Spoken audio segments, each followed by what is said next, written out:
আসসালামু আলাইকুম। আজকে আপনাদের টপিকস হলো প্যাথোলজি 2। প্যাথোলজি 2 তে কি আছে সেটা আমরা দেখব, কিন্তু তার আগে আপনারা অলরেডি প্যাথোলজি 1 বা অন্যান্য প্যাথোলজি লেকচার আপনারা দেখে ফেলছেন বা করে ফেলছেন। আপনারা এতদিনে অবশ্যই পিএসসির যে সিলেবাস আছে প্যাথোলজি সেটার সাথে অবগত হয়ে গেছেন। তারপর আমরা একটু সিলেবাসটা একটু এক নজরে একটু দেখে নিই, ঠিক আছে? তারপর আমরা প্যাথোলজি 2 তে আজকে আমরা কি নিয়ে আলোচনা করব সেটা নিয়ে একটু কথা বলবো। তো প্যাথোলজিতে দেখেন সেল বায়োলজি কনসেপ্ট আছে, inflammation sorry degeneration, necrosis, gangrene আছে, তারপর সেল ইনজুরি আছে, তারপর রেডিয়েশন হ্যাজার্ড আছে, ইমিউনিটি আছে, তারপর ডাইডিয়াল কিছুই আছে, স্টেরিলাইজেশন, ডিসইনফেকশন। এখানে প্যাথোলজি বলা আছে পিএসসি সিলেবাসে, কিন্তু এখানে প্যাথোলজি আর মাইক্রোবায়োলজি দুটা একসাথে করে দেওয়া আছে এবং দুটা মিলেই কিন্তু আপনার 25 নাম্বার থাকবে। আচ্ছা, তারপর নিওপ্লাসিয়া আছে, bacteria, virus, Parasite, protozoal disease আছে, সেক্সুয়াল ট্রান্সমিটেড ডিজিজ আছে, তারপরে এন্ডোক্রাইন প্যাথোলজি আছে, রেনাল প্যাথোলজি আছে, সিস্টেমিক প্যাথোলজি গুলো আছে, আর সবার শেষে আছে জেনেটিক্স আর হিলিং রিপেয়ার হিমোডাইনামিক ডিসঅর্ডার। আজকে আমাদের ক্লাসের টপিকস হলো ইনফ্লামেশন, ইমিউনিটি, আর হলো হিলিং রিপেয়ার হেমোডাইনামিক ডিসঅর্ডার। এই তিনটা হলো আজকে আমাদের ক্লাসের টপিকস, ঠিক আছে? প্রিভিয়াসলি এই টপিকস থেকে কয়টা কোশ্চেন এসেছে আজকে আমরা ক্লাসের মাঝে দেখে যাব। 39তম বিসিএস আর 42তম বিসিএস দুটাই স্পেশাল বিসিএস, কিন্তু দুটার মাঝে কিছু সূক্ষ্ম পার্থক্য আছে। কিরকম পার্থক্য ভাইয়া? প্রথম পার্থক্য হলো যে আমরা যখন সিলেবাসটা পেয়েছিলাম আমরা কিন্তু কোথাও কিন্তু কোনো কোশ্চেন পাইনি, আমরা কিন্তু কোনো অবকাঠামো, কোনো স্ট্রাকচার কিছুই জানতাম না। যেমন আমরা শুধু পিএসসি থেকে সিলেবাস পেয়েছিলাম, তখন জেনেসিসে এসে কোচিং করেছিলাম আর চিন্তা করেছিলাম যে কি ধরনের কোশ্চেন হবে। কেউ কেউ বলেছিল যে এফসিপিএস এর সিঙ্গেল বেস্টের মতো কোশ্চেন হবে, কারণ মেডিকেল পার্ট থেকে বিসিএস এ কখনো এমসিকিউ আসে নাই, সুতরাং কেউ কোনো ধারণা ছিল না, ঠিক আছে? কিন্তু এখন আপনাদের জেনেসিস বিসিএস সলভ যে বইটা আছে, এই বইটাতে আপনাদের খুব সুন্দর করে আমরা প্রত্যেকটা টপিকস গুছিয়ে দেওয়া আছে। এর পাশাপাশি গত 29তম বিসিএস এ যে কোশ্চেন গুলো দেওয়া আছে প্রত্যেকটা টপিকস এর পাশে আমরা ওই কোশ্চেনটা দিয়েছি, এবং প্রত্যেকটা চ্যাপ্টার শেষে আমরা আপনাদের প্র্যাকটিসের জন্য অনেকগুলো এমসিকিউ দিয়েছি, যেটা আপনাদের এই পরীক্ষায় আসার মতো, ঠিক আছে? একটা জিনিস কি ভাইয়া, মেডিকেল পার্টটা যখন পড়বেন আপনি কিন্তু জিনিসটা জানেন, জেনারেল পার্টের তুলনায় মেডিকেল পার্টটা আপনি বেশি জানেন, ঠিক আছে? কারণ আমরা জেনারেল পার্টটা তো আমরা এতদিন পড়ি নাই। এটা আপনাকে মনে রাখতে হবে, চান্স পাওয়ার ক্ষেত্রে মেডিকেল পার্টটাই বেশি জরুরি। আপনি যদি মেডিকেল পার্টটাতে স্কিপ করেন বা মেডিকেল পার্টটাতে আপনি যদি ভুল করেন, তাহলে আপনার চান্স পাওয়ার সম্ভাবনাটা ততটাই কমে যাবে। কারণ এখানে অনেক ধরনের ক্যাটাগরি এক্সামিনি থাকবে। কেউ থাকবে আপনার ইন্টার্নিরত অবস্থায়, কেউ থাকবে পার্ট 1 রেসিডেন্সি প্রিপারেশন নিচ্ছে, অথবা কেউ থাকবে পার্ট 1 রেসিডেন্সি দুটাই হয়ে গেছে, ঠিক আছে? তো তিনজনের প্রিপারেশন কিন্তু মেডিকেল পার্টের জন্য সেম না, কিন্তু এই মেডিকেল পার্টের প্রত্যেকটা টপিকসই আপনাকে জানতে হবে, যে টপিকসগুলো সিলেবাসে আছে, এবং প্রত্যেকটা টপিকসেরই আমরা জিস্ট অংশটা এবং সুপারফিশিয়াল অংশ, কারণ এখানে কিন্তু আপনার এমডিএমএস বা পার্ট 1 এর পরীক্ষা তারা নিবে না, ঠিক আছে? তারা খুবই সুপারফিশিয়ালি যাবে, কিন্তু প্রত্যেকটা জিনিসের বেসিক থেকে ওরা কোশ্চেনটা করবে, হ্যাঁ? এবং আমরা চেষ্টা করব যে যে টপিকসের কথা বলছি আজকে আমরা আলোচনা করব, ইনফ্লামেশন, ইমিউনিটি এবং হিলিং রিপেয়ার হেমোডাইনামিক ডিসঅর্ডার, প্রত্যেকটা টপিকসেরই যে জায়গাগুলো ইম্পর্টেন্ট আছে সেই জায়গাগুলো আমরা আলোচনা করব, এবং সেই জায়গাগুলো থেকে কিভাবে কোশ্চেন এসেছে বা কিভাবে আসতে পারে সেটা নিয়ে আমরা কিছুক্ষণ কথা বলবো। আচ্ছা, প্রথমে আমরা যে টপিকসটা নিয়ে কথা বলবো সেটা হলো ইনফ্লামেশন। আচ্ছা, তো ইনফ্লামেশন থেকে ভাই কি কি টপিকস ইম্পর্টেন্ট বা কি কি টপিকস আমরা পড়তে পারি আমাদের এই বিসিএস পড়ার জন্য? প্রথমেই আপনারা যেটা পড়বেন সেটা হলো একুইট ইনফ্লামেশন। একুইট ইনফ্লামেশন পড়বেন। আচ্ছা, কি কি পড়বো সেটা আমরা আপনাদেরকে বলে দিব। তো একুইট ইনফ্লামেশন এর সাথে সাথে যেটা পড়বেন এটা হলো এক্সুডেট আর ট্রানজুডেট। তারপর আমরা যেটা পড়বো সেটা হলো কেমোটেক্সিস, তারপর ফ্যাগোসাইটোসিস, তারপর কেমিক্যাল মিডিয়েটর, তারপর কিছু অ্যারাকিডোনিক অ্যাসিড মেটাবোলাইটস আছে, সেটা সম্বন্ধে একটু জানবো আমরা। আচ্ছা, আর আমরা যেটা জানবো সেটা হলো ক্রনিক ইনফ্লামেশন। ক্রনিক ইনফ্লামেশন, সেখান থেকে মেইনলি যেটা আমাদের পরীক্ষার জন্য ইম্পর্টেন্ট সেটা হলো গ্রানুলোমেটাস ইনফ্লামেশন। এই হলো আমার কাছে মনে হচ্ছে যে ইনফ্লামেশন থেকে এই টপিকসগুলো আপনারা যদি দেখেন একটু ভালো করে, তাহলে আপনাদের পরীক্ষায় কোশ্চেনটা কমন আসবে। আচ্ছা, 39 বিসিএস ইনফ্লামেশন থেকে একটা কোশ্চেন এসেছিল, সেটা হলো এই কেমিক্যাল মিডিয়েটর থেকে, কেমিক্যাল মিডিয়েটর থেকে কোশ্চেনটা এসেছিল। আচ্ছা, যাই হোক, আমরা শুরু করে দিই একুইট ইনফ্লামেশন থেকে। সেটার আগে আমরা একটু জানি যে ইনফ্লামেশন জিনিসটা কি। ইনফ্লামেশন জিনিসটা হলো আপনার বডির যে কোনো টিস্যুর ইনসাল্টের এগেইনস্টে নর্মাল যে প্রোটেক্টিভ রেসপন্স, নর্মাল যে কোনো protective response against any kind of tissue insult, ঠিক আছে? এটা আমাদের বডির ফার্স্ট লাইন অফ ডিফেন্স। এটা কিন্তু আমাদের বডির ফার্স্ট লাইন অফ ডিফেন্স এই ইনফ্লামেশনটা, ঠিক আছে? এবং এই ইনফ্লামেশনটা যদি আপনার এমসিকিউ থাকে যে স্পেসিফিক নন স্পেসিফিক, এটা আপনার আনসারটা হবে নন স্পেসিফিক, ঠিক আছে? আচ্ছা, এটা হলো বডিতে যখনই কোনো টিস্যু ইনজুরি হবে সাথে সাথে সেখানে আপনার কি দেখা দেবে, ইনফ্লামেশন। তখনই কিন্তু সে যখন সে ফার্স্ট লাইন অফ ডিফেন্স হিসেবে কাজ করবে, সে তখন এটা কোন অর্গানিজম দিয়ে হচ্ছে, কোথায় হচ্ছে, কিভাবে হচ্ছে, সে এত কিছু চিন্তা করবে না, ঠিক আছে? তাই ফার্স্ট লাইন অফ ডিফেন্স হিসেবে যেহেতু সে কাজ করে, তার কারণে সে হলো নন স্পেসিফিক। আচ্ছা, এই হলো ইনফ্লামেশন। এটাকে আমরা দুইটা ভাগে ভাগ করি, একটা হলো একিউট, একটা হলো ক্রনিক। একিউট নিয়ে যদি বলি যে একিউটটা কি, এটা ভাইয়া র্যাপিড অনসেট হবে, শর্ট ডিউরেশন, র্যাপিড অনসেট হবে, শর্ট ডিউরেশন হবে, আর এটাতে খুব বেশি কি থাকবে, ফ্লুইড, যেটা প্রোটিন রিচ, প্রোটিন রিচ কিছু ফ্লুইড থাকবে, যেটাকে আপনারা বলবেন এক্সুডেট, ঠিক আছে? তো একিউট ইনফ্লামেশন সম্বন্ধে এই কয়েকটা কথা আপনাকে জেনে রাখতে হবে। যেটা রিপিট অনসেট, এটা ডিউরেশনটা হবে শর্ট, আর এটাতে এক্সুডেট, যেটা প্রোটিন রিচ একটা ফ্লুইড পাবো। ক্রনিক ইনফ্লামেশনে আমরা পরে যাচ্ছি, আসেন। তারপর আমরা একটু জেনে নিব যে ইনফ্লামেশনের কি কি কার্ডিনাল সাইন আছে। এটা আমি জানি যে আপনারা মোটামুটি আপনারা সবাই জানেন, ঠিক আছে? তারপর আমি একটু নামগুলো একটু বলে দিচ্ছি যে ইনফ্লামেশনে কি কি কার্ডিনাল সাইন আছে। রুবোর, ডলোর, কেলোর, ফাংশিওলেসা, ঠিক আছে? আমি জানি এগুলো আপনারা সবাই জানেন, হ্যাঁ? রুবোর, ডলোর, টিউমর বা সুয়েলিং, রুবোর বা রেডনেস, ঠিক আছে? কেলোর বা পেইন,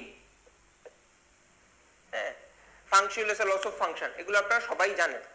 এই হলো এই পাঁচটাকে বলা হয় ইনফ্লামেশনের কার্ডিনাল সাইন। এই জিনিসগুলো একটু খেয়াল রাখতে হবে, একদম সুপারফিশিয়াল এই কোশ্চেনগুলো দিয়ে দিলে যাতে ভুল না হয়, হ্যাঁ? আচ্ছা, এগুলো হলো ইনফ্লামেশনের কার্ডিনাল সাইন। এখন ইনফ্লামেশনের কিছু পারপাস আছে আপনার, কেন আমাদের বডিতে ইনফ্লামেশনটা হওয়া দরকার, কেন আমাদের বডিতে ইনফ্লামেশনটা হওয়া দরকার, এটাকে আমরা বলি পারপাস অফ ইনফ্লামেশন। কি পারপাস? বডি যে নতুন করে যে প্যাথোজেনটা যে ঢুকলো বা ইনজুরিয়াস এজেন্টটা যে ঢুকলো আপনার বডির ভিতরে, সেগুলোকে কি ইলিমিনেট করে দিতে হবে, সেগুলোকে বের করে দিতে হবে। আচ্ছা, এটা হলো একটা। এখন আপনার বডির ভিতরে ঢুকেই গেল, এখন আপনি বের করতে পারতেছেন না, তাহলে কি করবেন? ওরা যে জায়গাটায় প্রবেশ করছে, যে জায়গাটা ওদের সাইট অফ এন্ট্রি, সেখান থেকে আমরা ওটাকে আর স্প্রেড করতে দিবে না। তাহলে to limit the spread of injurious agent, to eliminate the injurious agent, প্রথমে কি চেষ্টা করবে? সে ইলিমিনেট করার চেষ্টা করবে। না, আমি ইলিমিনেট করতে পারতেছি না, তাহলে ওর যে বিস্তারের যে ক্ষমতা সেটা রোধ করার চেষ্টা করবে। তাহলে প্রথম পারপাসটা হলো two eliminate the injurious agent. আচ্ছা, এটা হচ্ছে না, তাহলে to prevent spread of injurious agent. আচ্ছা, তো যে কোনো জায়গায় একটা ইনজুরি হলে সেখানে কিছু ভায়াবল টিস্যু থাকবে, সেখানে কিছু নন ভায়াবল টিস্যু থাকবে, যেগুলোকে আপনারা বলে থাকেন নেক্রোটিক টিস্যু, ঠিক আছে? এই নেক্রোটিক টিস্যুগুলোকে রিমুভ করে দিতে হবে, না হলে আপনার কখনো হিলিং প্রসেসটা শুরু হবে না, না হলে আপনার কখনো হিলিং প্রসেসটা শুরু হবে না। To remove the necrotic tissue, এই ডেড টিস্যুগুলোকে রিমুভ করে দিতে হবে। ডেড টিস্যু রিমুভ করে দিলাম, তার মানে আপনার রিপেয়ার প্রসেস শুরু হয়ে গেল। To initiate repair process. এই চারটা হলো ইনফ্লামেশনের পারপাস। এই জিনিসগুলা কখনোই ভুল করা যাবে না, স্কিপও করা যাবে না, ঠিক আছে? তাহলে কি প্রথমেই হলো আপনার ইনজুরিয়াস এজেন্টটাকে আমরা কি ইলিমিনেশন করার চেষ্টা করবে, ইলিমিনেট করতে পারতেছে না, তাহলে ওদের স্প্রেডটাকে আমরা লিমিট করে দিব, ঠিক আছে? স্প্রেডটা লিমিট করার পরে তোরা তো কিছু ইনজুরি যেহেতু করতেছে সেখানে ভায়াবল টিস্যু থাকবে, নন ভায়াবল টিস্যু থাকবে। নন ভায়াবল মানে নেক্রোটিক টিস্যু, সেগুলোকে রিমুভ করে দেওয়ার চেষ্টা করব। সেগুলো রিমুভ করে দেওয়ার মাধ্যমে ইনফ্লামেশনটা কি রিপেয়ার প্রসেসটা আপনার ইনিশিয়েট করতেছে। আচ্ছা, ইনফ্লামেশন নিয়ে কিছু বেসিক কথা বললাম। এখন আসেন একিউট ইনফ্লামেশন। একিউট ইনফ্লামেশনের কথা যখনই আমরা আসি, এখানে দুইটা ইভেন্ট ঘটে। কি কি দুইটা ইভেন্ট ঘটে? একটা হলো ভাস্কুলার ইভেন্ট, একটা হলো সেলুলার ইভেন্ট। একটা হলো ভাস্কুলার ইভেন্ট, একটা হলো সেলুলার ইভেন্ট, ঠিক আছে? আমরা প্রথমে ভাস্কুলার ইভেন্ট নিয়ে কথা বলি, তারপর আমরা সেলুলার ইভেন্টে আসবো, ঠিক আছে? এবার ভাস্কুলার ইভেন্টে কি ঘটে? ভাস্কুলার ইভেন্টে দুইটা জিনিস ঘটে। একটা হলো ব্লাড ফ্লো বেড়ে যায়, ইনক্রিজ ব্লাড ফ্লো। একটা হলো ব্লাড ফ্লো বেড়ে যাচ্ছে, কিভাবে বেড়ে যাচ্ছে সেটা পরে দেখতেছি। আরেকটা কি হচ্ছে? Increase vascular permeability. একটা হলো ব্লাড ফ্লো বেড়ে যাচ্ছে, আর একটা হলো ভাস্কুলার পারমিয়েবিলিটিটা বেড়ে যাচ্ছে, ঠিক আছে? আচ্ছা, আসেন ব্লাড ফ্লোটা নিয়ে কিছুক্ষণ কথা বলি। ব্লাড ফ্লোটা কি ব্যাপারে? ধরেন তো এই যে ব্লাড ভেসেলের এখানে যে টিস্যুগুলো যে আছে বা এন্ডোথেলিয়াল সেলগুলো আছে, এগুলো তো ইনফ্লামেশনের কারণে ইনজুর্ড হচ্ছে। যে কোনো একটা ইনজুরিয়াস এজেন্ট যখন আসে তখন কি হচ্ছে? ইনজুর্ড হচ্ছে। তো ইনজুর্ড হওয়ার পরে এই সেলগুলা কি করবে? এই ইনজুরিয়াস সেলগুলা কিছু মেডিয়েটর রিলিজ করবে, যার মাঝে অন্যতম হলো নাইট্রিক অক্সাইড, যার মাঝে অন্যতম হলো হিস্টামিন। এই ইনজুরিয়াস সেলগুলা কি রিলিজ করবে? Nitric oxide. এই ইনজুরিয়াস সেলগুলা কি রিলিজ করবে? হিস্টামিন। ওদের কাজটা হলো ভ্যাসোডাইলেশন করা, ওদের কাজ হলো ভ্যাসোডাইলেশন করা, ঠিক আছে? তো নাইট্রিক অক্সাইড আর হিস্টামিন কি করবে? ভ্যাসোডাইলেশন করে দিবে। যখনই ভ্যাসোডাইলেশন করে দিবে, সাথে সাথে আপনার ব্লাড ফ্লোটা কি করবে? ইনক্রিজ করবে, ঠিক আছে? তো এভাবে ব্লাড ফ্লোটা ইনক্রিজ হয়। কিভাবে? ইনজুরিয়াস এজেন্ট থেকে, ইনজুরিয়াস সেল থেকে নাইট্রিক অক্সাইড বের হবে আর হিস্টামিন বের হবে। তো নাইট্রিক অক্সাইড আর হিস্টামিনটা কি?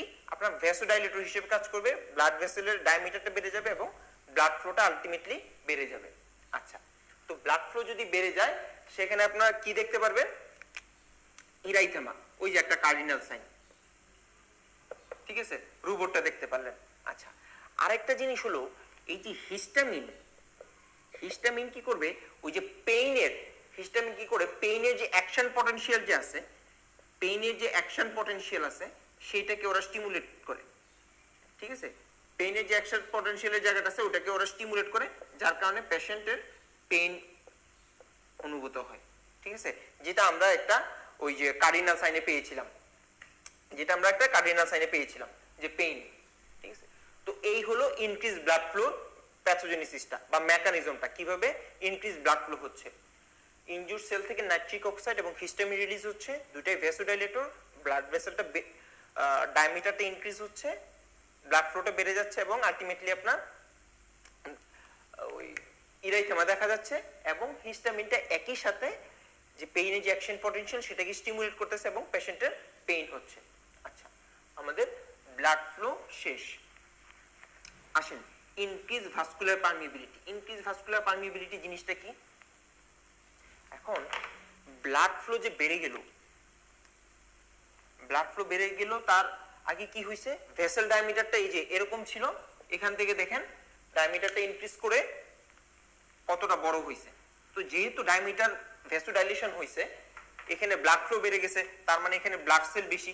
এখন আগে যে পরিমাণ ব্লাড সেল ছিল, এখন তার থেকে অনেক বেশি ব্লাড সেল আছে, তার থেকে অনেক বেশি ব্লাড সেল আছে এই ব্লাড ভেসেল। এখন একটা আরেকটার সাথে দেখেন, আগে ছিল এরকম, এই কয়েকটা ব্লাড সেল ছিল ব্লাড ভেসেলে, যখন ডায়ামিটারটা বেড়ে গেছে ব্লাড ফ্লো বেড়ে গেছে। ব্লাড ফ্লো বাড়তেছে মানে কি? ব্লাড সেল বাড়তেছে। তো এই যে ব্লাড সেল বাড়তেছে এই জায়গাটার মাঝে, এখন একটা ব্লাড সেল আরেকটা ব্লাড সেলের সাথে কি লেগে যাবে, একটা ব্লাড সেল আরেকটা ব্লাড সেলের সাথে কি লেগে যাবে, ধাক্কা লেগে যাবে যে ভাই তুমি সরো, আমি কতজন এসে গেছে এখানে। এই যে একটা ব্লাড সেল আরেকটা ব্লাড সেলের সাথে যে লেগে যাবে, ওই কন্ডিশনটাকে আমরা বলতেছি স্ট্যাসিস। এই কন্ডিশনটা আমরা কি বলতেছি, স্ট্যাসিস। এই কন্ডিশনটা আমরা কি বলতেছি, স্ট্যাসিস।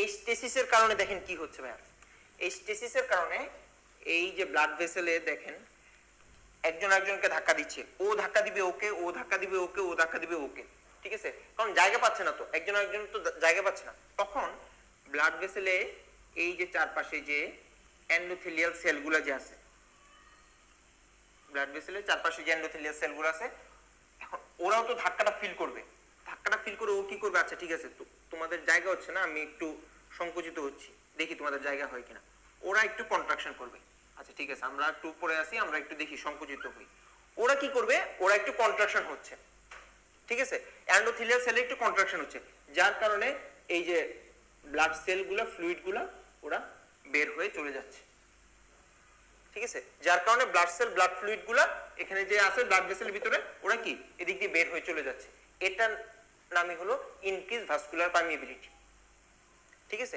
এটা তিনটা মেকানিজমে, মেইনলি তিনটা মেকানিজমে হয়। আমি একটা মেকানিজম দেখাইছি আপনাদেরকে, একটা মেকানিজম দেখাইলাম যে এন্ডোথেলিয়াল সেলের কন্ট্রাকশনের মাধ্যমে, তাহলে এটা হলো একটা মেকানিজম, কি এন্ডোথেলিয়াল সেল কন্ট্রাকশন, এটা একটা মেকানিজম।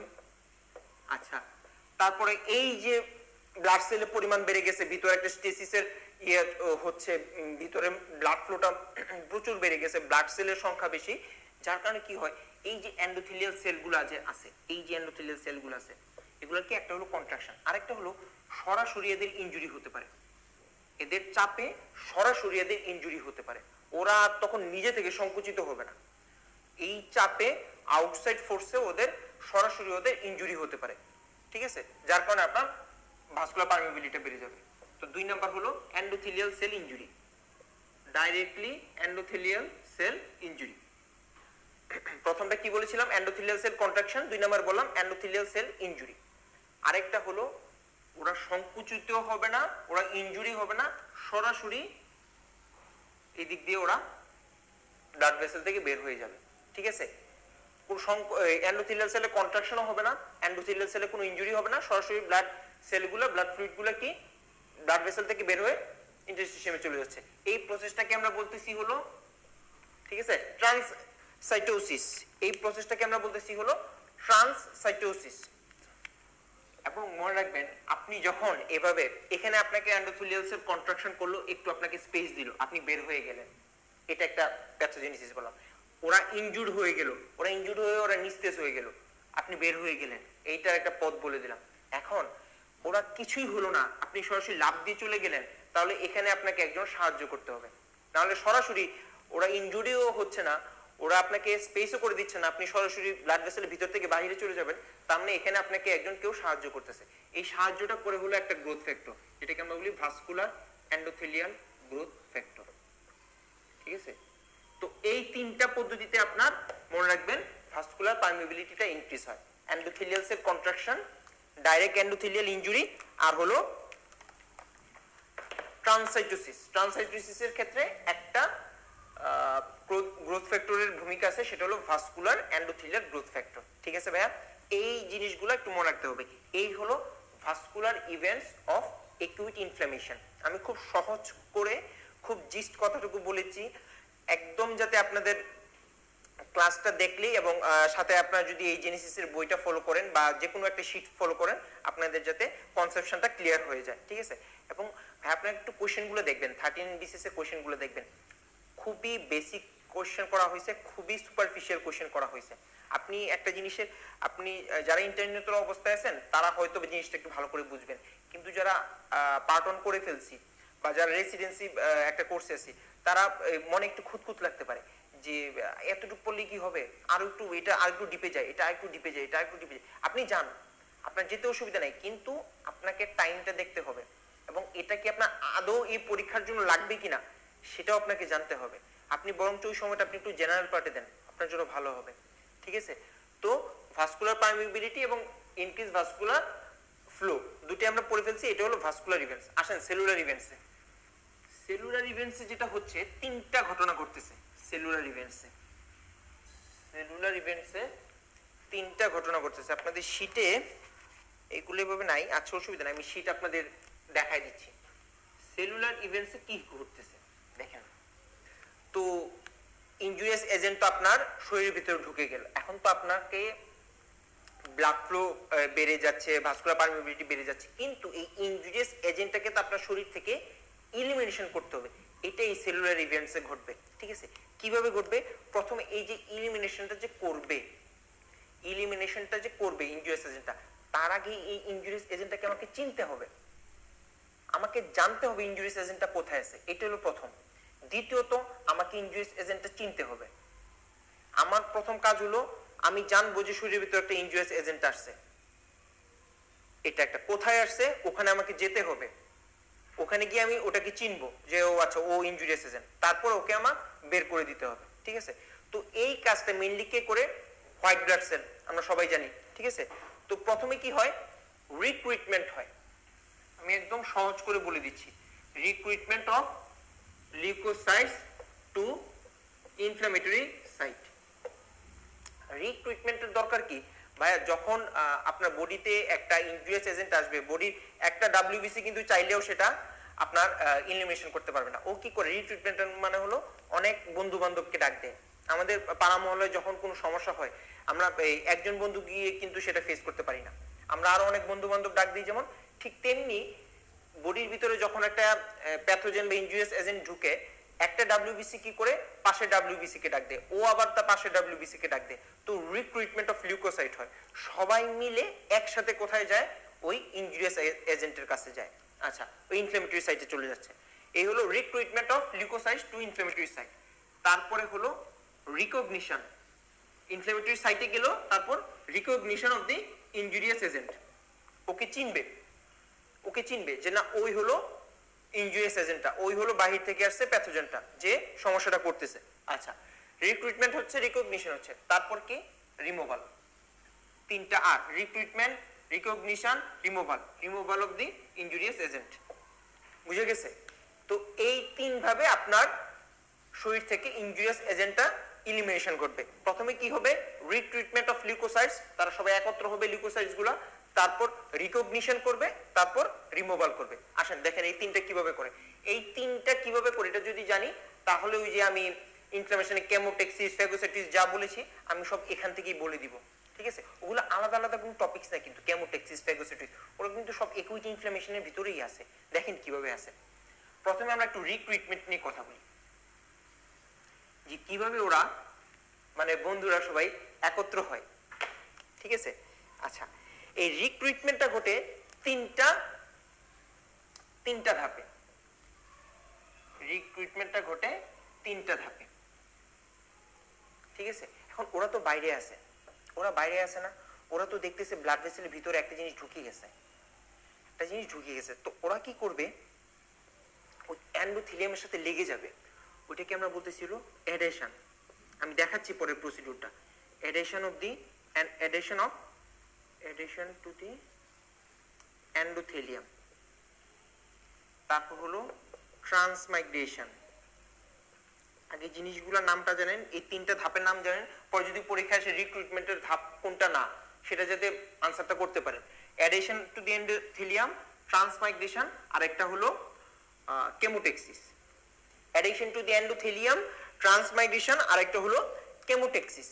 এই তিন ভাবে আপনার রিক্রুটমেন্টটা হচ্ছে। এখন দেখেন ছবির মাধ্যমে দেখাই তাহলে জিনিসটা ক্লিয়ার হয়ে যাবে, ঠিক আছে? এইভাবে আপনার আছে, ঠিক আছে? এইভাবে আছে এটা। তো লিউকোসাইটস গুলা কি করে? ওরা এসে ওরা বুঝতেছে যে ভিতরে কোনো ঘটনা ঘটছে, ওরা কি করে? ওরা আসতেছে, ওরা এসে এই যে এন্ডোথেলিয়ামের সাথে অ্যাডেশন হচ্ছে, এটাকে আমরা বলতেছি adhesion of the endothelium. Leucocytes গুলা কি? এই যে আসতেছে, এসে আপনার এন্ডোথেলিয়ামের সাথে অ্যাডেশন হচ্ছে। তো অ্যাডেশন হয়ে ওরা এভাবে যেতে থাকবে, ঠিক আছে? এই লিউকোসাইটস গুলো যেতে থাকবে। দুইটা এন্ডোথেলিয়াল সেলের দুইটা এন্ডোথেলিয়াল সেলের মাঝখান দিয়ে ওরা স্পেস করবে, স্পেস করে ওরা কি করবে, জাস্ট ভিতরে ওরা এন্ট্রি নিয়ে নেবে। এই যে লিউকোসাইটস গুলো এই যে এসেছিল, এসে এন্ডোথেলিয়ামের গা ঘেঁষে যাচ্ছিল, হঠাৎ করে দুইটা এন্ডোথেলিয়াল সেলের মাঝখানে স্পেস করে ওরা ভিতরে চলে যাচ্ছে। এই যে দুইটা এন্ডোথেলিয়াল সেলের মাঝখানে স্পেস করে ভিতরে চলে যাচ্ছে, এটা কি আপনি বলতেছেন ট্রান্সমাইগ্রেশন।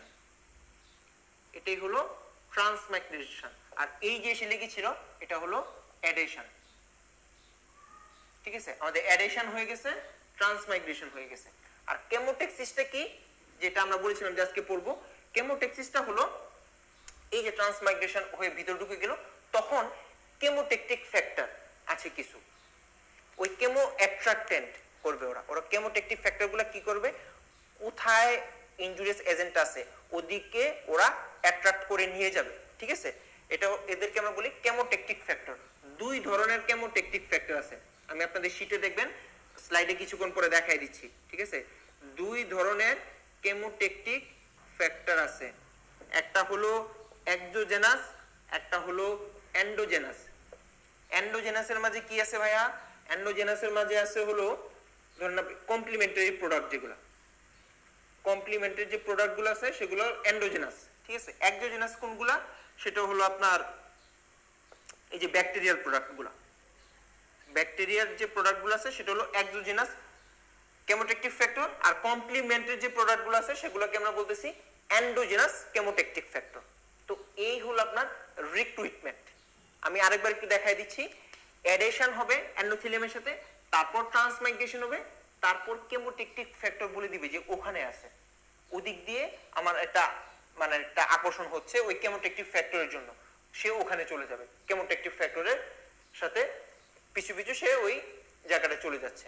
ঠিক আছে, এই যে দেখেন লিউকোসাইটস গুলো এসে এন্ডোথেলিয়ামের সাথে লাগতেছে, অ্যাডেশন, তারপর এদিক দিয়ে যাচ্ছে, হঠাৎ দুইটা এন্ডোথেলিয়ামের মাঝখানে স্পেস দিয়ে ভিতরে চলে যাচ্ছে, এটাকে ট্রান্সমাইগ্রেশন, তারপর কেমোটেকটিক ফ্যাক্টরের দিকে চলে যাচ্ছে। আচ্ছা, তো এই যে দেখেন আসতেছে, বসতেছে, তারপরে এদিক দিয়ে যাচ্ছে, তারপরে হচ্ছে, এই যে অ্যাডেশনের তিনটা স্টেপস আছে।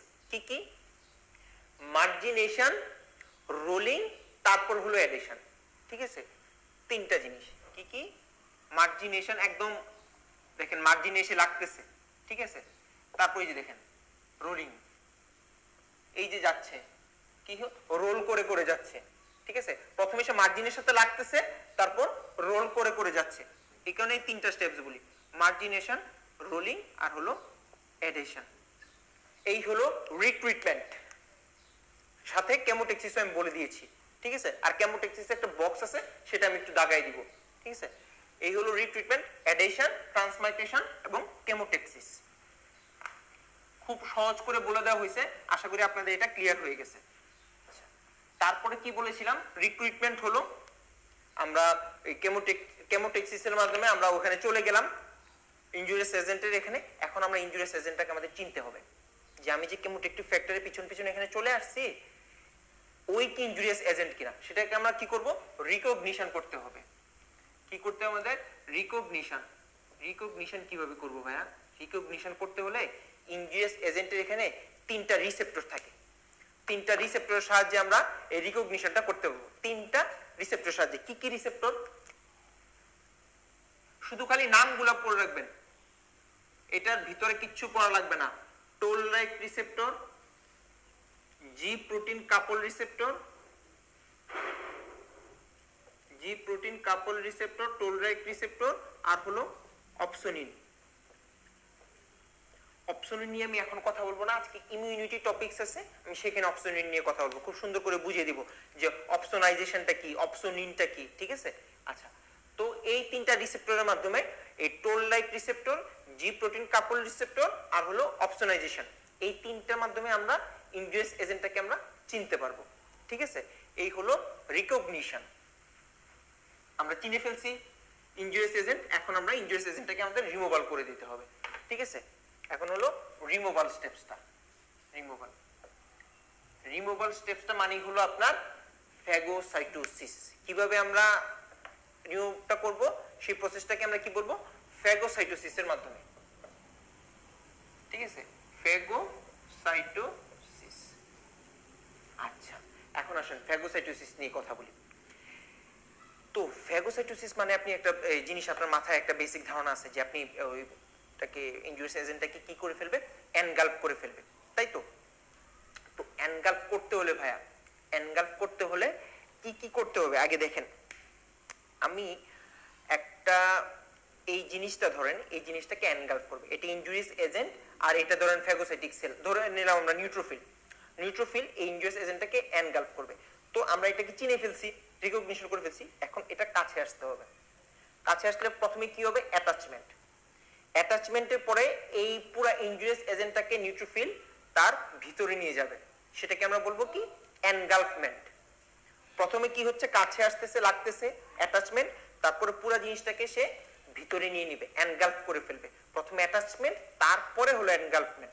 এনগালফ অ্যাটাচমেন্ট না করে কখনো তো আপনার এনগালফমেন্ট করতে পারবে না। প্রথমে অ্যাটাচমেন্ট, তারপরে হলো এনগালফমেন্ট। তারপর ভিতরে নিয়ে যাওয়ার পরে বিভিন্ন পদ্ধতিতে কিলিং করা যায়। যেমন কিছু আছে অক্সিডেন্ট ডিপেন্ডেন্ট মেকানিজম, কিছু আছে অক্সিডেন্ট ইন্ডিপেন্ডেন্ট মেকানিজম, যেখানে আমি দেখাই দিচ্ছি।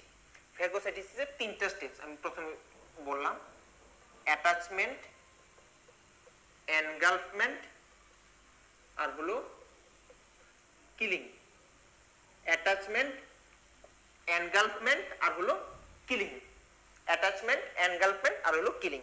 দেখেন, ধরে নিলাম আমরা এটা হলো আমাদের নিউট্রোফিল, ধরে নিলাম এটা হলো আমাদের নিউট্রোফিল। হ্যাঁ, এখন এই ফ্যাগোসাইটিক সেল একটা, এটার এখানে একটা ইনজুরিয়াস এজেন্ট, এটা হলো ইনজুরিয়াস এজেন্ট বা প্যাথোজেন, আর এটা হলো ধরে নিলাম আমরা নিউট্রোফিল বা one kind of phagocytic cell. হ্যাঁ, তো সে কি করলো, এই যে ফার্স্টে গিয়ে এই যে সিউডোপোডিয়ার মাধ্যমে সে অ্যাটাচমেন্টটা করবে। অ্যাটাচমেন্টের সিউডোপোডিয়ার মাধ্যমে, এই যে সিউডোপোডিয়ার মাধ্যমে সে অ্যাটাচমেন্টটা করলো। অ্যাটাচমেন্টের পরে কি হবে, এটা ভিতরে চলে আসলো, প্যাথোজেনটা, ইনজুরিয়াস এজেন্টটা ভিতরে চলে আসলো। এটাকে আমরা কি বলতেছি, এনগালফমেন্ট, সেটাকে গিলে ফেললো। ঠিক আছে, তো যখনই সেটাকে ভিতরে এনগালফ করে ফেললো, তখন এটার নাম হয়ে যাবে হলো আপনার ফ্যাগোজোম। নাম কি হয়ে যাবে, ফ্যাগোজোম। যেহেতু ফ্যাগোসাইটোসিস হচ্ছে, এটা নামটা হয়ে যাবে কি, ফ্যাগোজোম। আচ্ছা, তো নিউট্রোফিলের ভিতরে একটা জিনিস থাকে, আমরা সবাই জানি, একটা এনজাইমের সেটা হলো লাইসোজোম। ঠিক আছে, তো এটা ভিতরে চলে আসলো, তখন এটাকে আমরা কি বলতেছি, ফ্যাগোজোম। আর নিউট্রোফিলের ভিতরে একটা জিনিস কি থাকে, লাইসোজোম। লাইসোজোম এই ফ্যাগোজোমের সাথে ফিউশন করবে। লাইসোজোম এই ফ্যাগোজোমের সাথে ফিউশন করবে। ঠিক আছে, লাইসোজোম আর ফ্যাগোজোমে ফিউশন করবে, সেটাকে আমরা বলতেছি হলো ফ্যাগোলাইসোজোম। লাইসোজোম পরে কি করবে, এনজাইম রিলিজ করবে, এনজাইম রিলিজ করে ওই ফ্যাগোজোমটাকে কিল করে ফেলবে, এবং আলটিমেটলি বডি থেকে ওটা ইলিমিনেশন হয়ে গেল, রিমুভাল হয়ে গেল। এই হলো প্রসেসটা। আমি আরেকবার একটু সহজ করে বলে দিচ্ছি আবার, অ্যাটাচমেন্ট, এনগালফমেন্ট, কিলিং। তো একটা প্যাথোজেন বা ইনজুরিয়াস এজেন্ট আসার পরে ফ্যাগোসাইটিক সেলটা কি করলো, সিউডোপোডিয়ার মাধ্যমে ওটাকে অ্যাটাচ করলো। অ্যাটাচ করার পরে সেটাকে এনগালফ করতেছে, তখন আমরা তাকে বলতেছি ফ্যাগোজোম। সেই ফ্যাগোজোমের সাথে একটা এনজাইম ধরেন ওই ফ্যাগোসাইটিক সেলের ভিতরে আছে, লাইসোজোম, সেটার ফিউশন ঘটতেছে, সেটার সাথে লেগে যাচ্ছে, লাইসোজোমের ফ্যাগোজোমের সাথে ভিতরে চলে যাচ্ছে, তখন আমরা ওই প্রোডাক্টটাকে কি বলতেছি, ফ্যাগোলাইসোজোম।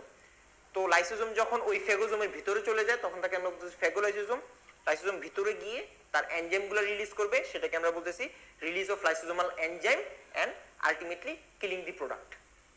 এটাই হলো ফ্যাগোসাইটোসিস। ঠিক আছে, এটা আমি একটা কিলিং এর মেথড দেখাইছি যে লাইসোজোম দিয়ে। এছাড়া অনেক ফ্রি রেডিকেল দিয়ে কিলিং হতে পারে, আপনার কিছু বডির কিছু ক্যাটায়নিক প্রোটিন আছে, ডিফেন্সিন আছে, ওগুলা দিয়ে কিলিং হতে পারে। হ্যাঁ, তো অনেকভাবেই কিলিং হতে পারে, কিন্তু এই হলো বেসিক প্যাথোজেনেসিস ফ্যাগোসাইটোসিসের। আমরা শিটে যাওয়ার আগে আরেকটা জিনিস একটু পড়ে নেই, একুইট ইনফ্লামেশন আরেকটা টপিক যেটা বাকি আছে, সেটা হলো এক্সুডেট ট্রানজুডেট। এক্সুডেট ট্রানজুডেট এই জিনিসটা আমরা একটু দেখে নিই, এই জিনিসটার ডিফারেন্সটা আমাদের খুব বেশি আসে। এখানে আমরা একটা ব্লাড ভেসেলস রাখতেছি, ব্লাড ভেসেলস এর ভিতরে আপনারা জানেন যে ইপিথেলিয়াল সেল, এন্ডোথেলিয়াল সেলগুলো থাকে, আর ভিতরে কি থাকে, প্লাজমা প্রোটিন থাকে। ঠিক আছে, তো এক্সুডেট আর ট্রানজুডেটের মেইন যে ডিফারেন্সটা সেটা হলো আপনার এক্সুডেটটা হলো ইনফ্ল্যামেটরি কন্ডিশনে পাওয়া যায়, ঠিক আছে। ট্রানজিডেটটা কিন্তু ইনফ্ল্যামেটরি কন্ডিশনে পাওয়া যায় না, ওটা হলো নন ইনফ্ল্যামেটরি কন্ডিশনে পাওয়া যায় আপনার। আচ্ছা দেখেন এক্সুডেট আর ট্রানজিডেট জিনিসটা কি। এটা হলো একটা নরমাল ব্লাড ভেসেলস যেখানে এন্ডোথেলিয়াল সেল ইপিথেলিয়াল সেলগুলো আছে এবং ভিতরে কি প্লাজমা প্রোটিন আছে। যখনই আপনার এখানে ইনফ্ল্যামেশনটা ঘটলো, যখনই আপনার ভিতরে ইনফ্ল্যামেশনটা ঘটলো, সাথে সাথে আমরা ইনফ্ল্যামেশন একটু আগে আমরা পড়েছি ভাস্কুলার ইভেন্টে কি হবে, ভ্যাসোডাইলেশন হবে, কি হবে ভাস্কুলার পারমিবিলিটিটা বেড়ে যাবে। তো এই যে ভ্যাসোডাইলেশন হচ্ছে, ভাস্কুলার পারমিবিলিটিটা বেড়ে যাচ্ছে, যার কারণে এই যত প্রোটিন আছে সবাই কি বাইরে চলে যাবে, যার কারণে প্রোটিনের কনসেন্ট্রেশনটা জাস্ট প্লাজমা সমান হবে, কনসেন্ট্রেশন এস প্লাজমা প্রোটিনেরটা, ঠিক আছে। প্রোটিনের কনসেন্ট্রেশনটা বেড়ে যাবে বাইরে, প্রোটিনের কনসেন্ট্রেশনটা বেড়ে যাচ্ছে, হাই প্রোটিন কন্টেন্ট পাওয়া যাচ্ছে এবং জাস্ট প্লাজমার মতোই পাওয়া যাচ্ছে, ঠিক আছে।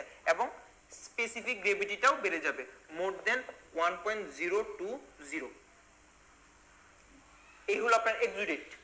কি হচ্ছে, নরমাল ব্লাড ভেসেলের সাথে যখন ইনফ্ল্যামেটরি কন্ডিশন, আমি আবারও বলতেছি এক্সুডেট ট্রানজিডেটের মেইন পার্থক্যটাই হলো এক্সুডেট ইনফ্ল্যামেটরি কন্ডিশনে দেখা যায়।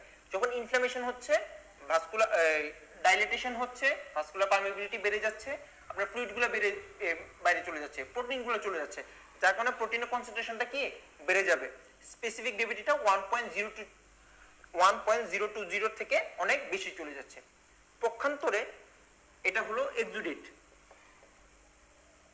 আসেন ট্রানজিডেটে। ট্রানজিডেটটা কি, এটা আমি কি বলছি, কি প্যাথোজেনেসিস, ইনফ্ল্যামেশন হচ্ছে। এখানে কি যে হাইড্রোস্ট্যাটিক যে প্রেসারটা আছে, হাইড্রোস্ট্যাটিক যে প্রেসারটা আছে সেটার যদি তারতম্য ঘটে, বাড়ে অথবা কমে, এই যে হাইড্রোস্ট্যাটিক প্রেসারে যদি ইমব্যালেন্স হয় তখন আপনার এই ট্রানজিডেটটা হয়, ঠিক আছে। এখানে প্রোটিন কন্টেন্টটা এত বাড়ে না, ঠিক আছে, লেস প্রোটিন এখানে, যার কারণে আপনার স্পেসিফিক গ্রেভিটিটা কম থাকে, লেস দেন 1.012, লেস দেন 1.012 আপনার কি থাকে ট্রানজিডেটের স্পেসিফিক গ্রেভিটি। তো প্রোটিন কন্টেন্টটাও কম থাকতেছে, স্পেসিফিক গ্রেভিটিটাও কম থাকতেছে। এটা নন ইনফ্ল্যামেটরি কন্ডিশনে দেখতে পারতেছি, ওটা ইনফ্ল্যামেটরি কন্ডিশনে দেখতে পারতেছি। ওখানে মেইন প্যাথোজেনেসিস হলো ইনফ্ল্যামেশন, এখানে মেইন প্যাথোজেনেসিস হলো ইমব্যালেন্স অফ হাইড্রোস্ট্যাটিক প্রেসার, ঠিক আছে। এই হলো এক্সুডেট এবং ট্রানজিডেটের মাঝে ডিফারেন্স। এই কয়েকটা জিনিস মনে রাখবেন তাহলেই হবে। আরেকটা জিনিস মনে রাখবেন, এক্সুডেটে ফিব্রিনোজেন থাকে, এক্সুডেটে কি থাকে, ফিব্রিনোজেন থাকে। এবং আমরা সবাই জানি যে আমাদের বডিতে যে ক্লটিং ফ্যাক্টর যে আছে, ক্লটিং ফ্যাক্টর এর মাঝে প্রথম ক্লটিং ফ্যাক্টরটার নামই হলো কি ফিব্রিনোজেন। যেহেতু ফিব্রিনোজেন এক্সুডেটের মাঝে থাকতেছে, সুতরাং এটা স্পন্টেনিয়াসলি ক্লট হবে, স্পন্টেনিয়াসলি ক্লট হয়ে যাবে, কারণ এখানে আপনার ফিব্রিনোজেন আছে যেটা একটা প্রাইমারি ক্লটিং ফ্যাক্টর, যেটা একটা প্রাইমারি ক্লটিং ফ্যাক্টর। এটা 39 বিসিএস এসেছিল। আচ্ছা, এটার মধ্যে ফিব্রিনোজেন আছে যার কারণে এটা স্পন্টেনিয়াসলি ক্লট করতেছে। ট্রানজিডেটে কোনো ফিব্রিনোজেন নাই, যার কারণে ক্লট করার কোনো প্রশ্নই আসতেছে না। এই হলো এক্সুডেট এবং ট্রানজিডেটের মাঝে একটা ডিফারেন্স। এখন আসেন আমরা একটু আপনাদের বইটাতে কি আছে আমরা একটু দেখে নিই। Acute inflammation, cells of acute inflammation খুবই খুবই ইম্পর্টেন্ট, ঠিক আছে। সেলস অফ একুইট ইনফ্ল্যামেশন সবচেয়ে বেশি কি থাকতেছে, নিউট্রোফিল, এটা একটু মনে রাখবেন, সবচেয়ে বেশি থাকে neutrophil, endothelial cell, mast cell, eosinophil, basophil, monocyte এবং ম্যাক্রোফেজ। তো সেলসগুলো আমরা একটু পড়ে ফেলবো। কার্ডিনাল সাইন আমি বলেছি, রুবোর, ক্যালোর, টিউমর, ডোলর, ফাংশুলেসা বলে দেওয়া হয়েছে এগুলা। Events or changes of acute inflammation এখানে খুব শর্ট করে লিখে দেওয়া আছে। আমি আপনাদের সেলুলার ইভেন্টস, ভাস্কুলার ইভেন্টস খুব ভালো করে বলে দেওয়ার চেষ্টা করেছি, একটু ওই জিনিসগুলো একটু খেয়াল রাখেন। আচ্ছা, তারপর হলো এক্সুডেশন। এক্সুডেট এবং ট্রানজিডেটের মাঝে পার্থক্য দেখেন, এই যে দেখেন পার্থক্যগুলো যদি দেখাই আপনাদেরকে, দেখেন এক্সুডেটে high protein content, less protein content. আচ্ছা, distribution of protein as in plasma, mostly albumin. দেখেন ফিব্রিনোজেন কোথায় থাকে, এক্সুডেটে থাকে, যার কারণে স্পন্টেনিয়াসলি ক্লট হচ্ছে, এখানে নাই, সুতরাং ক্লটের কোনো সম্ভাবনা নেই। স্পেসিফিক গ্রেভিটি এক্সুডেটে হাই, মোর দেন 1.020, আর এটা লো, এটা লেস দেন হবে, লেস দেন 1.012। আচ্ছা, এটা কস্টটা হলো এই যে ইনফ্ল্যামেটরি কন্ডিশন, যার কারণে ভাস্কুলার পারমিবিলিটি বেড়ে যাচ্ছে, ভেসোডাইলেশন হচ্ছে। আর এটা হলো নন ইনফ্ল্যামেটরি কন্ডিশন এবং ইমব্যালেন্স অফ হাইড্রোস্ট্যাটিক প্রেশার। তো এই জিনিসগুলো যেটা আমি বলেছি, এটা যদি আপনাদের খেয়াল থাকে, আপনাদের আলাদা করে পার্থক্যটা পড়া আশা করি লাগবে না, ঠিক আছে। আচ্ছা, আমরা পরবর্তী এতে চলে যাচ্ছি, কেমোটেক্সিস। এই যে দেখেন আমি যেটা বলতেছিলাম যে কেমো অ্যাট্রাক্টেন্ট কিছু আছে, এক্সোজেনাস, এন্ডোজেনাস। এক্সোজেনাস গুলো এই যে ব্যাকটেরিয়াল প্রোডাক্ট, এন্ডোজেনাস গুলো এই যে কমপ্লিমেন্টারি কম্পোনেন্ট, ঠিক আছে। এখানে আপনাদের যেটা একটু দেখতে হবে, নিউট্রোফিল, মনোসাইট, ম্যাক্রোফেজ আর ইওসিনোফিল, তিনটার জন্য আলাদা আলাদা কিছু কেমোটেকটিক ফ্যাক্টর আছে, সেগুলোর নাম একটু কষ্ট করে ভাইয়া পুরা মুখস্থ করতে হবে, ঠিক আছে। আচ্ছা, এই হলো কেমোটেক্সিস থেকে। এর থেকে অতিরিক্ত কিছু পড়ার দরকার আছে বলে আমি মনে করি না। তারপর আসেন ফ্যাগোসাইটোসিস। এখন দেখেন ফ্যাগোসাইটোসিসের যে স্টেপস গুলো আমি বলেছিলাম কি কি। প্রথমে হলো অ্যাটাচমেন্ট, তারপর হলো এনগালফমেন্ট, তারপর হলো রিমুভাল। দেখেন প্রথমে আছে কি অ্যাটাচমেন্ট, তারপরে হলো এনগালফমেন্ট, তারপরে কি কিলিং। হ্যাঁ, এই যে কিলিং এ আমি আপনাদেরকে যেটা দেখাইছিলাম ওই যে লাইসোজোমাল এনজাইম দিয়ে দেখাইছিলাম, কিন্তু আমি বলেছিলাম কিন্তু যে দুই ভাবে কিলিং প্যাথোজেনেসিসটা হয়। একটা হলো অক্সিজেন ডিপেন্ডেন্ট মেকানিজম, একটা হলো অক্সিজেন ইন্ডিপেন্ডেন্ট মেকানিজম। অক্সিজেন ডিপেন্ডেন্টের কয়েকটা নাম আছে আর ইন্ডিপেন্ডেন্টের কিছু নাম আছে, এই নামগুলো মনে রাখতে হবে। কোনটা অক্সিজেন ডিপেন্ডেন্ট কিলিং, কোনটা অক্সিজেন ইন্ডিপেন্ডেন্ট কিলিং, এটা আসলে অবশ্যই পারতে হবে, ঠিক আছে। এগুলা একদম বেসিক কোয়েশ্চেন। দেখেন lysosomal enzyme, lactoferrin, bactericidal permeability increasing protein, defensin, lysozyme, হ্যাঁ, এই যে ক্যাটায়নিক প্রোটিন, এগুলোর মাধ্যমে অক্সিজেন ইন্ডিপেন্ডেন্ট মেকানিজম। আর কিছু এই যে রিঅ্যাক্টিভ অক্সিজেন ইন্টারমিডিয়েট আছে, আমি বলেছিলাম যে ফ্রি ডিকেলের মাধ্যমে হতে পারে অক্সিজেন ডিপেন্ডেন্ট কিলিং গুলো, সেগুলো একটু দেখে রাখতে হবে ভাইয়া। আচ্ছা, তো এই এতটুকু আমরা পড়লাম এতক্ষণে। তারপরে হলো chemical mediator, chemical mediators of inflammation. এগুলো তো আসলে ভাই বলার কিছু না, এটা আপনাকে মুখস্থ করতে হবে। কারা কারা পেইন করতেছে, এই যে দেখেন আমি যে বলছি কেউ ভ্যাসোডাইলেশন করতেছে, ভ্যাসোডাইলেশন হচ্ছে ভাস্কুলার পারমিবিলিটি বাড়তেছে, আমি তখন ওই ভাস্কুলার ব্লাড ফ্লো ইনক্রিজ করতেছে সেটা বলতে গিয়ে বলেছিলাম এই হিস্টামিন, নাইট্রিক অক্সাইড। হ্যাঁ, তো কেউ ভ্যাসোডাইলেশন করতেছে, কেউ ভ্যাসোকনস্ট্রিকশন করতেছে, কেউ ভাস্কুলার পারমিবিলিটি বাড়াচ্ছে, কেউ পেশেন্টের পেইন করতেছে, কেউ পেশেন্টের ফিভারের জন্য দেয়। তো প্রত্যেকটা কাজের জন্য vasodilation, vasoconstriction, vascular permeability increase, তারপরে হলো আপনার পেইন, ফিভার, প্রত্যেকটার জন্য স্পেসিফিক করা আছে কেমিক্যাল মিডিয়েটর। এগুলোর নামটা একটু পড়তে হবে। এই যে দেখুন দেখাচ্ছি আপনাদেরকে, এই যে কিছু এই যে মিডিয়েটরস আছে, কিছু আছে সেল ডিরাইভড, কিছু আছে প্লাজমা প্রোটিন ডিরাইভড। এখান থেকে আপনার সোর্সটা জেনে রাখবেন যে হিস্টামিনের সোর্স কি, সেরোটোনিনের সোর্স কি। দেখেন এই যে পাশে আবার অ্যাকশন দেওয়া আছে, হিস্টামিন ভ্যাসোডাইলেশন করতেছে, সেরোটোনিন, আচ্ছা এই যে হিস্টামিন ভ্যাসোডাইলেশন করতেছে, সেরোটোনিন ভ্যাসোডাইলেশন করতেছে, প্রোস্টাগ্ল্যান্ডিন ভ্যাসোডাইলেশন করতেছে। তো অ্যাকশনগুলো আপনাকে জেনে রাখতে হবে। রবিনসে খুব সুন্দর করে একটা ছক দেওয়া আছে, এই যে এখানে কিছু ছক দেওয়া আছে দেখেন, এখানে একসাথে দেওয়া আছে ভ্যাসোডাইলেশন কারা করতেছে, ভ্যাসোকনস্ট্রিকশন কারা করতেছে, ভাস্কুলার পারমিবিলিটি কারা বাড়াচ্ছে, কেমোটেক্সিস কারা করতেছে।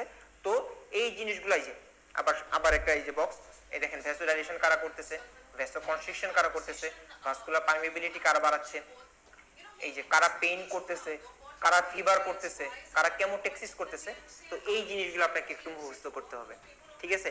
এটা একটু বিরক্তিকর, ঠিক আছে। তারপর আমি একটু চেষ্টা করবো একটু কিভাবে সহজ করে দেওয়ার জন্য, কিন্তু এই জিনিসগুলো একটু মুখস্থ করতে হবে ভাই। আচ্ছা, তো অ্যারাকিডোনিক অ্যাসিড মেটাবোলাইটস, এইটা আমি একটু দেখিয়ে দিই। এখান থেকে যদি কিছু সহজ কিছু বের করা যায় তাহলে বের করি, ঠিক আছে। আচ্ছা আসেন, অ্যারাকিডোনিক অ্যাসিড মেটাবোলাইটস এই জিনিসটা কি আমরা একটু দেখি। বডিতে যখন কোনো টিস্যু ইনজুরি হয়, তো বডির সেল আছে না, নিউট্রোফিল আছে, ম্যাক্রোফেজ আছে, মাস্ট সেল আছে, বেজোফিল আছে, ইওসিনোফিল আছে, সবগুলো একটু ইনজুর্ড হয়। সবগুলো যখন ইনজুর্ড হয়, এই যে নিউট্রোফিল, ম্যাক্রোফেজ, এখান থেকে কিছু এনজাইম বের হয়, কিছু এনজাইম বের হয়। ওই এনজাইমগুলোর কাজটা হলো, আমি আপনাদের একটু ফ্লো চার্টের মাধ্যমে দেখাই তাহলে আপনাদের একটু বুঝতে সুবিধা হবে। টিস্যু ইনজুরি হচ্ছে, সেখানে এই যে আপনার নিউট্রোফিল ধরেন, মার্সেল, তারপর হলো ম্যাক্রোফেজ, ওরা কি হচ্ছে আপনার ইনজুরি হচ্ছে, যার কারণে বডিতে যে ক্যালসিয়াম ইনফ্লাক্স, প্রত্যেকটা সেলের ভিতরে যে ক্যালসিয়ামের যে পরিমাণটা আছে সেটা বেড়ে যায়, ঠিক আছে। ক্যালসিয়াম ইনফ্লাক্সটা কি হচ্ছে, বেড়ে যাচ্ছে, ক্যালসিয়াম ইনফ্লাক্সের পরিমাণটা কি বেড়ে যাচ্ছে, ক্যালসিয়াম ইনফ্লাক্সের পরিমাণটা কি বেড়ে যাচ্ছে, ঠিক আছে। যখন ক্যালসিয়াম ইনফ্লাক্সের পরিমাণটা বেড়ে যাবে আমাদের বডিতে অনেক ধরনের এনজাইম রিলিজ হবে, যার মাঝে আছে আপনার প্রোটিয়েজ, তারপর ডিএনএজ, তারপর নিউক্লিয়েজ, তারপর ফসফোলাইপেজ, অনেকগুলো এনজাইম বলেছি। যখন আমাদের বডিতে সেলের ভিতরে যখন ক্যালসিয়ামের পরিমাণটা বেড়ে যায় কিছু কিছু এনজাইম রিলিজ হয়, যেমন ডিএনএজ ডিএনএ ভাঙবে, প্রোটিয়েজ প্রোটিনগুলোকে ভাঙবে, নিউক্লিয়েজ ওই যে নিউক্লিয়ার ক্রোমাটিনে ক্লাম্পিং করবে, আর কি বলছি ফসফোলাইপেজ।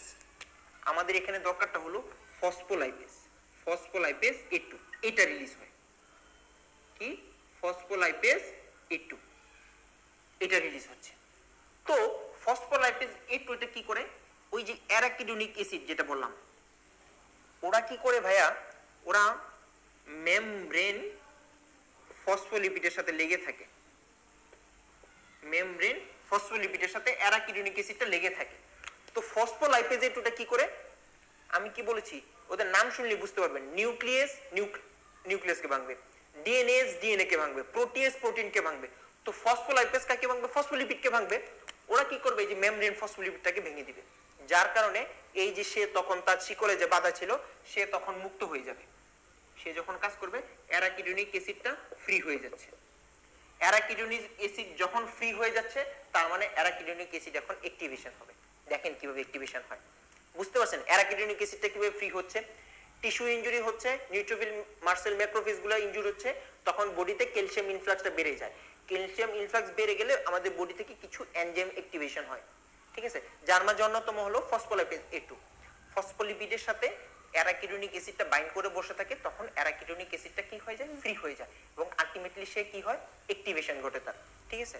অ্যাক্টিভেশন ঘটে সে কি করে দেখেন, অ্যাক্টিভেশন ঘটার পরে সে দুইটা পাথওয়ে আছে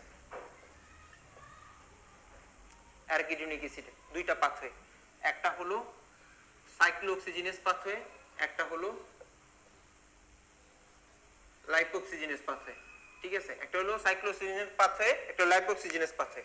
এটাতে দুইটা এনজাইম আছে COX-1 COX-2, ঠিক আছে। আচ্ছা, তো সাইক্লোঅক্সিজেনেস পাথওয়েতে কি উৎপন্ন হবে, prostaglandin G2 prostaglandin H2, prostaglandin G2 prostaglandin H2 উৎপন্ন হচ্ছে। তারপরে কি উৎপন্ন হচ্ছে দেখেন,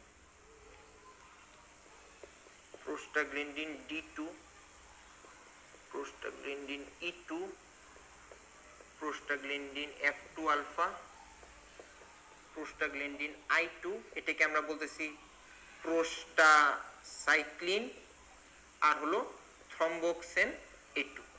তো এই জিনিসগুলো তৈরি হচ্ছে সাইক্লোঅক্সিজেনেস পাথওয়ের মাধ্যমে, দুইটা পাথওয়ে, সাইক্লোঅক্সিজেনেস পাথওয়ে লাইপোক্সিজেনেস পাথওয়ে। একে সাইক্লোঅক্সিজেনেস পাথওয়েতে দুইটা এনজাইম COX-1 COX-2, কি কি উৎপন্ন হচ্ছে, প্রোস্টাগ্ল্যান্ডিন G2, তারপর প্রোস্টাগ্ল্যান্ডিন H2, এখান থেকে তৈরি হচ্ছে prostaglandin D2 E2 F2 alpha I2, যেটা আরেকটা নাম হলো প্রোস্টাসাইক্লিন, আর থ্রম্বোক্সিন A2, ঠিক আছে। আচ্ছা, আসেন লাইপোক্সিজেনেস পাথওয়ের মাধ্যমে কি কি উৎপন্ন হয়। এখানে লিউকোট্রাইন্স উৎপন্ন হচ্ছে, লিউকোট্রাইন্স B4 তৈরি হচ্ছে, লিউকোট্রাইন্স F4 সেটা আবার B4 তৈরি করতে পারে, আর তৈরি হচ্ছে হলো লাইপোক্সিন, লাইপোক্সিন F4 লাইপোক্সিন B4, F4 থেকে আবার C4 D4 E4 তৈরি হতে পারে, ঠিক আছে। তো লাইপোক্সিজেনেস পাথওয়ে থেকে কি তৈরি হয়, লিউকোট্রাইন্স B4 F4, F4 থেকে আবার C4 D4 E4 তৈরি হতে পারে, আর লাইপোক্সিন F4 আর লাইপোক্সিন B4 তৈরি হতে পারে। এই হলো অ্যারাকিডোনিক অ্যাসিড মেটাবোলাইটসের পাথওয়েটা, সাইক্লোঅক্সিজেনেস পাথওয়ে আর হলো লাইপোক্সিজেনেস পাথওয়ে। এখন দেখেন আমি কি বলেছিলাম, একটু সহজ করে দেওয়ার ট্রাই করব।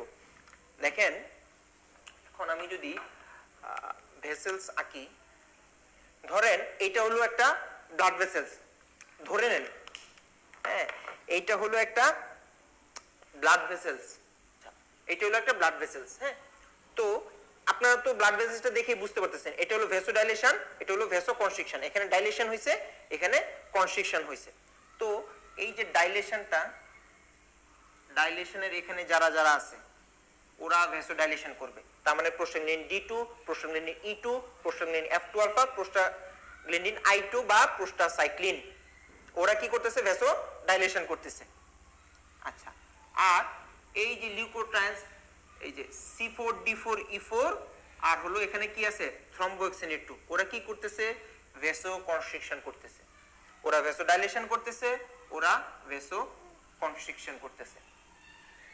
এই ছবিটার মাধ্যমে যদি আপনাদের কিছু মনে থাকে তাহলে খুবই ভালো হবে। প্রোস্টাগল্যান্ডিন D2 E2 F2 alpha প্রোস্টাগল্যান্ডিন I2 ওরা কি করতেছে ভেসো ডাইলেশন করতেছে, আর থ্রম্বোহেক্সিন A2 আর C4D4E4 কি করতেছে ভেসো কনস্ট্রিকশন করতেছে।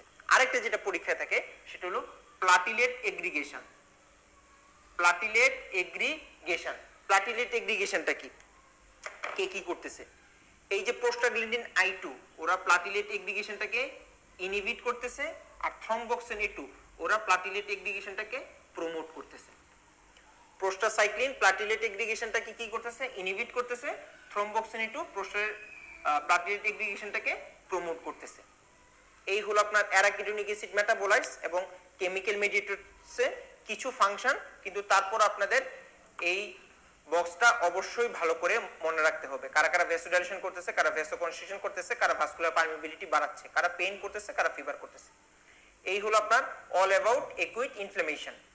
আচ্ছা, তারপর হলো কিছু একুইট ফেজ প্রোটিন আছে, কিছু একুইট ফেজ প্রোটিন আছে, এই একুইট ফেজ প্রোটিনগুলোর নাম আমাদের জেনে রাখতে হবে। কিছু একুইট ফেজ প্রোটিন আছে, এগুলোর নাম আমাদের অবশ্যই জেনে রাখতে হবে। আচ্ছা, তারপরে আসেন ক্রনিক ইনফ্লামেশন। ক্রনিক ইনফ্লামেশন থেকে আমরা শুধু যেটা পড়বো সেটা হলো গ্রেনুলোমাটা পড়বো, ঠিক আছে, গ্রেনুলোমাটা পড়বো আর একটু ম্যাক্রোফেজ সম্বন্ধে হালকা একটু জানবো। ক্রনিক ইনফ্লামেশনটা কি, যখন অফেন্ডিং এজেন্টটা একুইট ইনফ্লামেশন আমরা তো এই যে রিমুভাল করার চেষ্টা করছি, দেখছেনই তো, ফ্যাগোসাইটোসিস, কেমোটেক্সিস, কেমিক্যাল মিডিয়েটরের মাধ্যমে, কিন্তু সে যদি অফেন্ডিং এজেন্টটা ইলিমিনেট করতে না পারে, যদি থেকেই যায় প্যাথোজেনটা, যদি প্যাথোজেনটা রেজিস্ট করে বসে আছে, না কোনোভাবে আমি বের হবো না, আমি কোনোভাবে বের করতে পারতেছিও না, ঠিক আছে, তখন আমরা আলটিমেটলি কি হবে ক্রনিক ইনফ্লামেশনের রূপ নিবে। তো ক্রনিক ইনফ্লামেশনে যদি রূপ নেয়, ক্রনিক ইনফ্লামেশনে যদি রূপ নেয়, তো ম্যাক্রোফেজটা কি ওই জিনিসটাকে এনগালফ করতে পারতেছে না, তাহলে ওই প্যাথোজেনটা ম্যাক্রোফেজের এখানে এগেইনস্টে রেজিস্ট্যান্ট ভূমিকা নিয়ে ফেলছে, ম্যাক্রোফেজের এগেইনস্টে কি সে রেজিস্ট্যান্ট ভূমিকা নিয়ে ফেলছে, তাই তো, কারণ সে ম্যাক্রোফেজ ওটাকে কি করতে পারতেছে না। তখন ম্যাক্রোফেজটা কি করবে, সে তার গেটআপ চেঞ্জ করবে, যে আচ্ছা ঠিক আছে, আমি দুইটা তলোয়ার দিয়ে তো তোমাকে মারতে পারলাম না, কেমোটেক্সিস ফ্যাগোসাইটোসিস দিয়ে মারতে পারলাম না, এখন আমি চারটা তলোয়ার আনবো, আমি আরো নিজেকে আরো শক্তিশালী করব, এখন দেখি তুমি কিভাবে কিল না হও, ঠিক আছে। তো এই যে ম্যাক্রোফেজ যে ওই অফেন্ডিং এজেন্ট বা ইনজুরিয়াস এজেন্টটাকে যে সে কিল করতে পারতেছে না, এই কারণে ম্যাক্রোফেজ কি করবে, তার মডিফিকেশন করবে, তার নিজের মাঝে মডিফিকেশন করবে, মডিফিকেশন করে একটা সেলে রূপান্তর করবে, একটা সেলে সে নিজে নিজে কনভার্সন হবে। তো এই সেলের কি হবে, মোর মাইক্রোবিয়াল কিলিং এবিলিটি হবে, তার মাইক্রোবিয়াল কিলিং এবিলিটিটা কি বেড়ে গেছে, তার ফেগোসাইটিক অ্যাক্টিভিটিটা কমে গেছে, যে ভাই আর ফেগোসাইটিক অ্যাক্টিভিটি দিয়ে আমি কি করব, ফেগোসাইটিক অ্যাক্টিভিটি দিয়ে যদি কাজ হইতো তাহলে তো আমার আর ক্রনিক ইনফ্লামেশনে আসা লাগে না, আমার তো একুইট ইনফ্লামেশনে আমার কিলিং হয়ে যেত, তাই না, তো আমার তো ক্রনিক ইনফ্লামেশনে আসা লাগে না, আমার তো একুইট ইনফ্লামেশনে আমার ফেগোসাইটিক অ্যাক্টিভিটি আছে, ওটা দিয়ে তো আমার কিল করা লাগতো না, আমার ফেগোসাইটিক অ্যাক্টিভিটির দরকার নাই, আমার ফেগোসাইটিক অ্যাক্টিভিটি আমাকে স্যাক্রিফাইস করতে হবে, আমার মোর মাইক্রোবিয়াল কিলিং এবিলিটি আমাকে আনতে হবে, ঠিক আছে। ও ফেগোসাইটিক অ্যাক্টিভিটিটা কি কমে যাবে, মাইক্রোবিয়াল কিলিং এবিলিটিটা বেড়ে যাবে। এটা কিভাবে বাড়বে, কারণ তার মোর সিক্রেটরি ফাংশন হবে, এখন তার ফাংশনটা হবে মেইনলি মোর সিক্রেটরি ফাংশন, ঠিক আছে। এই যে সেলটা নিয়ে যে মাইক্রোভেজ যে কনভার্সনটা যে হলো, এই সেলটা নিয়ে যে আমরা কথা বলতেছি, যার মাইক্রোবিয়াল কিলিং এবিলিটিটা বেড়ে গেছে, যার ফেগোসাইটিক অ্যাক্টিভিটিটা কমে গেছে, যার সিক্রেটরি ফাংশনটা বেশি হয়ে গেছে, এই সেলটাকে আমরা বলতেছি ইপিথেলয়েড সেল। ইপিথেলয়েড সেল এটা হলো ক্রনিক ইনফ্লামেশন বা গ্রেনুলোমার অন্যতম প্রধান বা হলমার্ক একটা সেল, ঠিক আছে। আচ্ছা দেখেন এখানে আপনাদের স্লাইডে আছে এই যে সেলস অফ ক্রনিক ইনফ্লামেশন, প্রথমে কি আছে macrophage, lymphocyte, plasma sell, mast cell, eosinophil. তো যেটা বললাম, এখন আপনারা নিজেই বুঝেন একুইট ইনফ্লামেশনটা যখন 3 মাস 4 মাস 5 মাস 6 মাস যখন পারসিস্ট করবে, তখন আপনারা তাকে কি বলতেছেন ক্রনিক ইনফ্লামেশন। তো অবশ্যই একিউট ইনফ্লামেশন থেকে ক্রনিক ইনফ্লামেশনে টিস্যু ডিস্ট্রাকশনটা কি হবে, বেশি হবে। টিস্যু ডিস্ট্রাকশনটা অবশ্যই বেশি হবে। এই যে টিস্যু ডিস্ট্রাকশনটা বেশি হচ্ছে, যার কারণে এই ইপিথেলয়েড সেলের চারপাশে, ধরেন আমি যদি গ্রেনুলোমার ছবিটা কি, এই এটা হলো এই যে গ্রেনুলোমা। এই দেখেন, granulomatous inflammation is a distinctive pattern of chronic inflammation. It is characterized by focal accumulation of activated macrophage. ম্যাক্রোফেজটা কি এখন অ্যাক্টিভেটেড হচ্ছে। কিসের মাধ্যমে অ্যাক্টিভেশনটা হয়? সাইটোকাইনের দরকার, মাইক্রোবিয়াল প্রোডাক্টের দরকার, তারপর ইন্টারফেরন গামার দরকার। এই তিনটা জিনিস সাধারণত ম্যাক্রোফেজটাকে অ্যাক্টিভেট করে দেয়। কি কি বলেছি? Microbial product, cytokine, interferon gamma. এগুলো কি করবে? এই যে ম্যাক্রোফেজটাকে অ্যাক্টিভেট করে দিবে।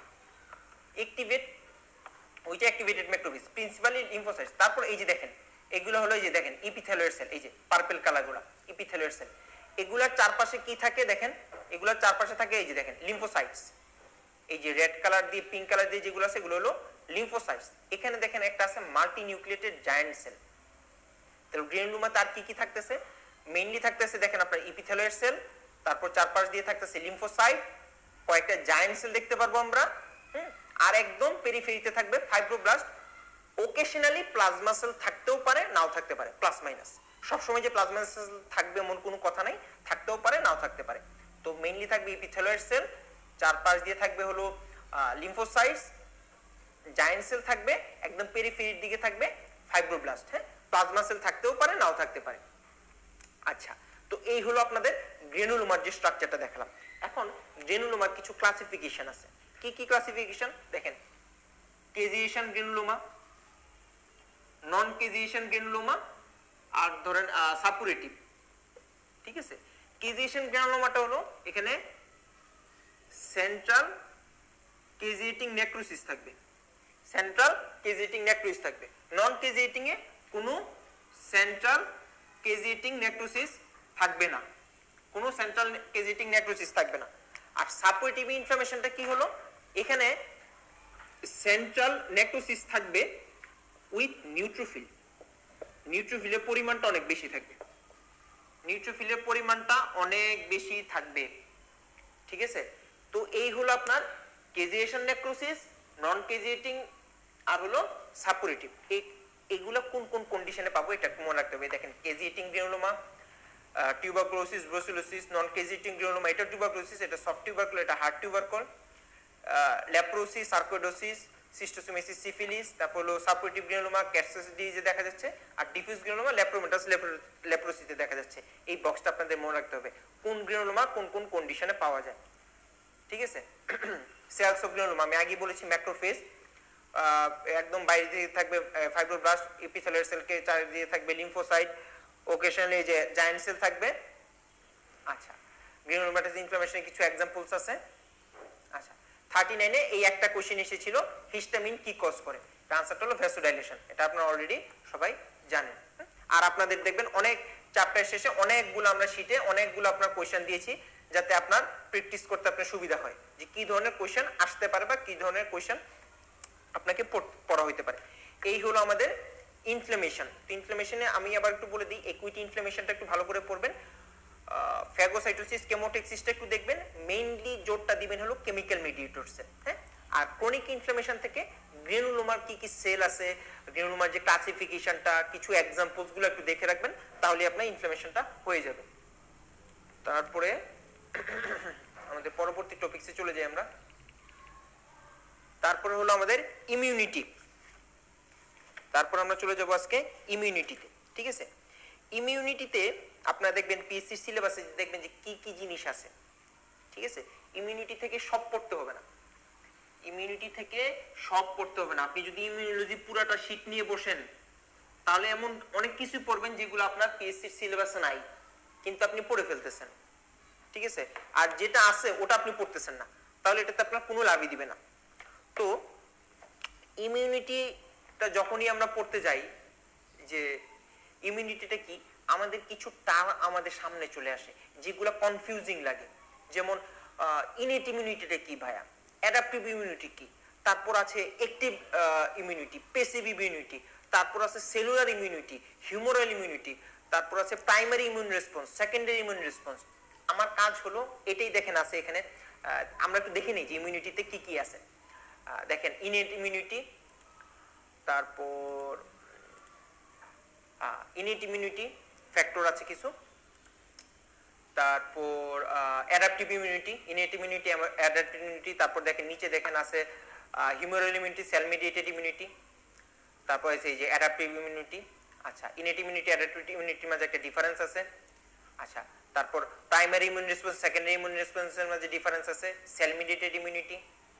হ্যাঁ, তা আমি দেখেন যে কথাগুলো বলছি যে এই জিনিসগুলো আপনার বারবার পরীক্ষায় ঘুরে ফিরে আসে। Innate immunity, adaptive immunity, cell mediated immunity, humoral immunity, তারপর হলো active immunity, passive immunity, primary immune response, secondary immune response. এগুলো আপনি যদি বুঝেন, এগুলো পার্থক্যগুলো যদি আপনি আপনার মাথায় যদি থাকে কোনটা কি, এটা যদি আপনি জানেন তাহলে পার্থক্য আপনি এমনি পারবেন। ঠিক আছে, এই জিনিসগুলো আমাদের পড়তে হবে। আচ্ছা, তারপরে আর আছে হলো এই যে অ্যাক্টিভ ইমিউনিটি, প্যাসিভ ইমিউনিটি পার্থক্য, এগুলোই আছে ইমিউনিটিতে। আচ্ছা, হার্ড ইমিউনিটি, তারপর হলো ইমিউনাইজেশন মানে ভ্যাকসিনেশন। আচ্ছা, ভ্যাকসিনেশনটা বলে দিব। আচ্ছা, তারপরে আর আছে হলো ভ্যাকসিন আছে, আচ্ছা সব ইমিউন ডেফিসিয়েন্সি ডিসঅর্ডার, এটা আছে আপনাদের সিলেবাসে আছে দেখলাম, এটা ল্যাঞ্জের ছবি থেকে দেওয়া হয়েছে। এই শেষ আমাদের কিন্তু এই যে আমরা হিলিং রিপেয়ারে চলে গেছি। যাই হোক, তো এই হলো আমাদের কিন্তু আপনার ইমিউনিটি নিয়ে কথাবার্তা। আসেন আমরা ইমিউনিটি নিয়ে একটু গল্প করি। ইমিউনিটি তো আমাদের বডির ইমিউনিটিটা কি, আপনার ডিফেন্স মেকানিজম। হ্যাঁ, কোনো একটা প্যাথোজেন যদি আমাদের শরীরে যদি ঢুকে যায় তাহলে আমার মনে হচ্ছে ইমিউনিটিটা আগে বাড়ানো উচিত ছিল, তারপর যদি ইমিউনিটি লস হয় তাহলে তো ইনফ্লামেশন। তো আমাদের শরীরে যদি প্রথমেই যদি আসতে চায় একটা প্যাথোজেন বা একটা ইনজুরিয়াস এজেন্ট বা বাইরে থেকে কোনো কিছু, আমাদের বডি প্রত্যেকটা জায়গায় কিন্তু সৃষ্টিকর্তা কিন্তু বিভিন্ন ধরনের ব্যারিয়ার দিয়ে দিয়েছে। সবচেয়ে বড় যে ব্যারিয়ারটা দিয়েছে সৃষ্টিকর্তা সেটা হলো largest organ of our body, কোনটা? স্কিন। ঠিক আছে, তো আপনার বডির যে ইমিউনিটি সেটা 3টা ধাপ আছে, সেটা আপনাকে জানতে হবে। ঠিক আছে, শুরু করলাম ইমিউনিটি নিয়ে। ভাই আমি ডেফিনেশন আমি একটু কম বলি ক্লাসের মাঝে এমনি, কারণ এগুলা আপনার এখন ইমিউনিটি ডেফিনেশন তো বলার দরকার নেই, কারণ আপনারা সবাই জানেন এগুলা। ঠিক আছে, ইমিউনিটি তো 3টা ধাপ আছে। এটা হলো মোস্ট সুপারফিশিয়াল ধাপ, এটা যদি কোনো ক্রমে ক্রস হয়ে যায় তারপরে সৃষ্টিকর্তা আমাদেরকে এই ধাপটা দিছে। এটাও যদি কোনো রকমে ক্রস হয়ে যায় তাহলে সৃষ্টিকর্তা আমাদের আরেকটা ধাপ দিছে। ঠিক আছে, 3টা ধাপে আপনার ইমিউনিটিটা আছে। এটা হলো 1 নাম্বার ধাপ, এটা হলো 2 নাম্বার ধাপ, এটা হলো 3 নাম্বার ধাপ। ঠিক আছে, এটা হলো ব্যারিয়ার, 1 নাম্বার ধাপ। 2 নাম্বার ধাপ সৃষ্টিকর্তা আপনাকে দিয়েছে কি? Innate immunity.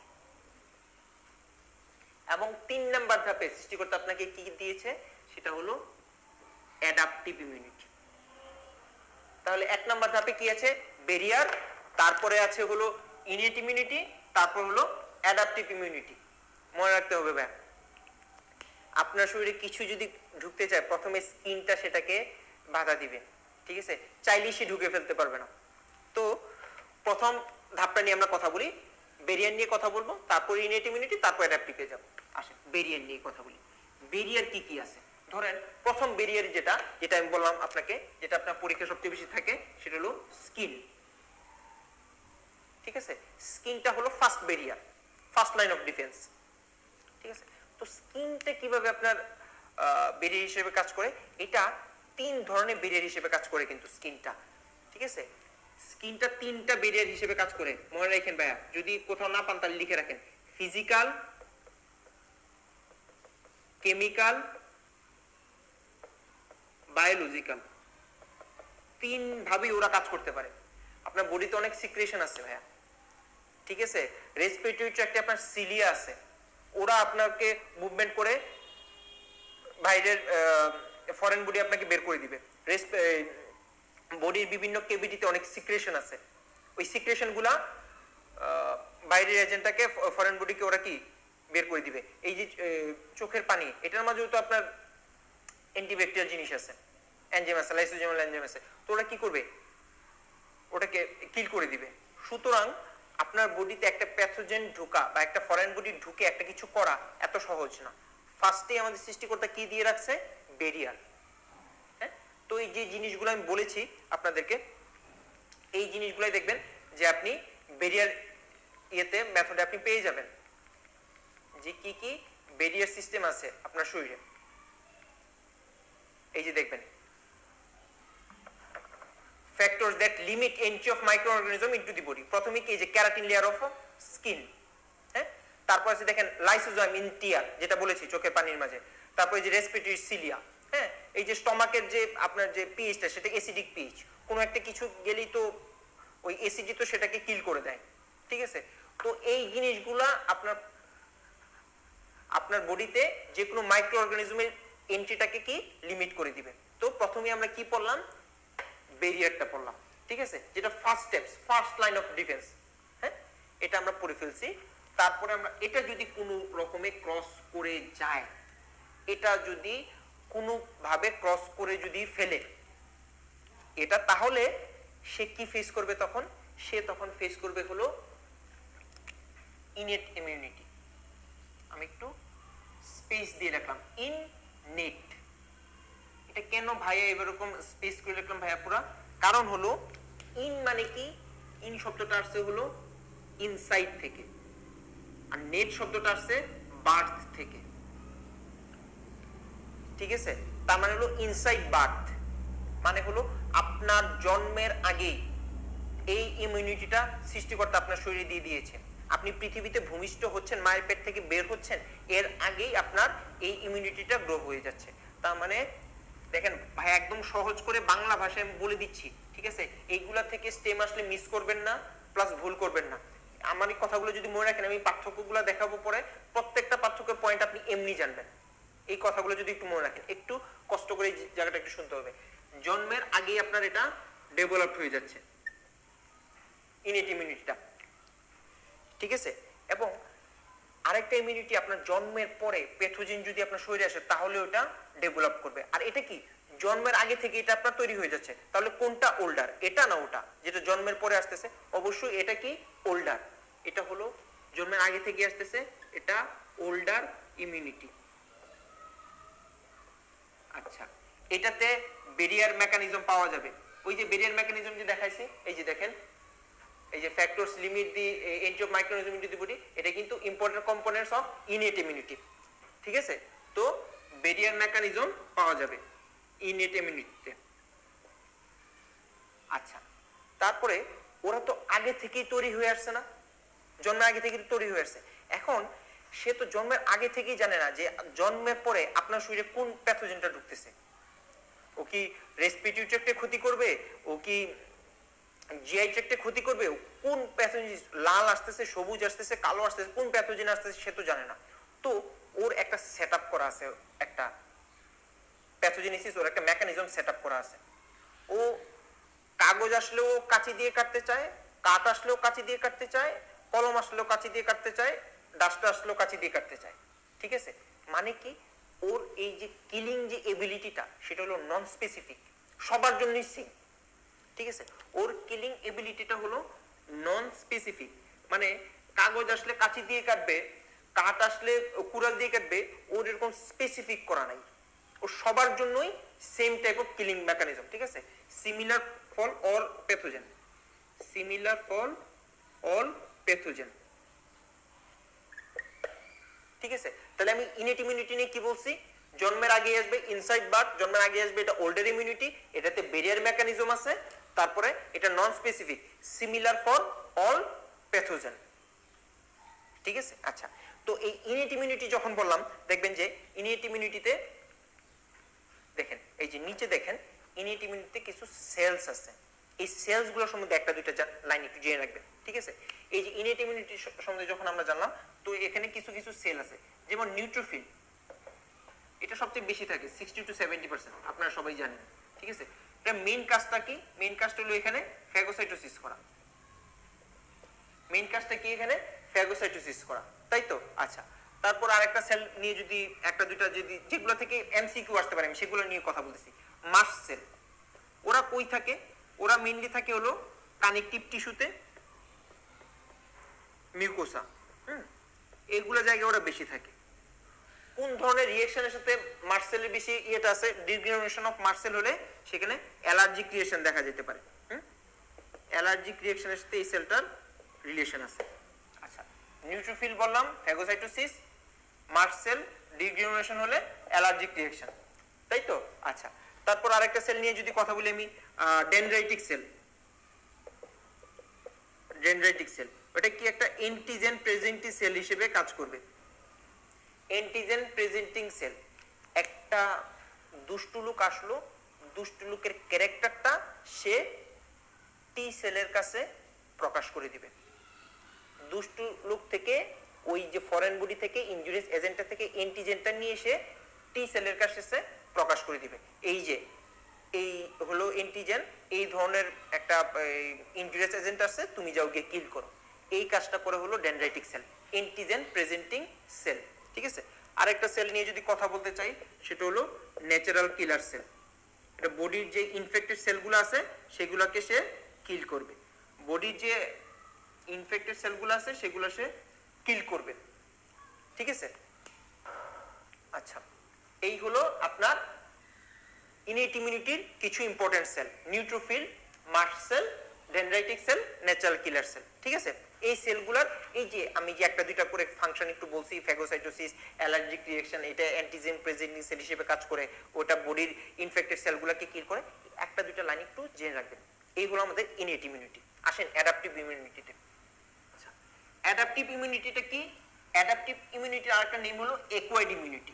সুতরাং আপনি বুঝতে পারতেছেন অ্যাডাপটিভ মানে কি, সে কোথাও আপনার নতুন একটা যদি জায়গায় যান তাহলে আপনার সেখানে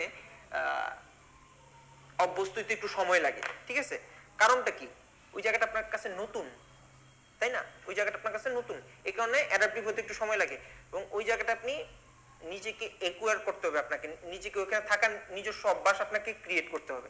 এবং এটা কি জন্ম থেকে থাকে না, ওটা জন্ম থেকে থাকে, এটা জন্ম থেকে থাকে না।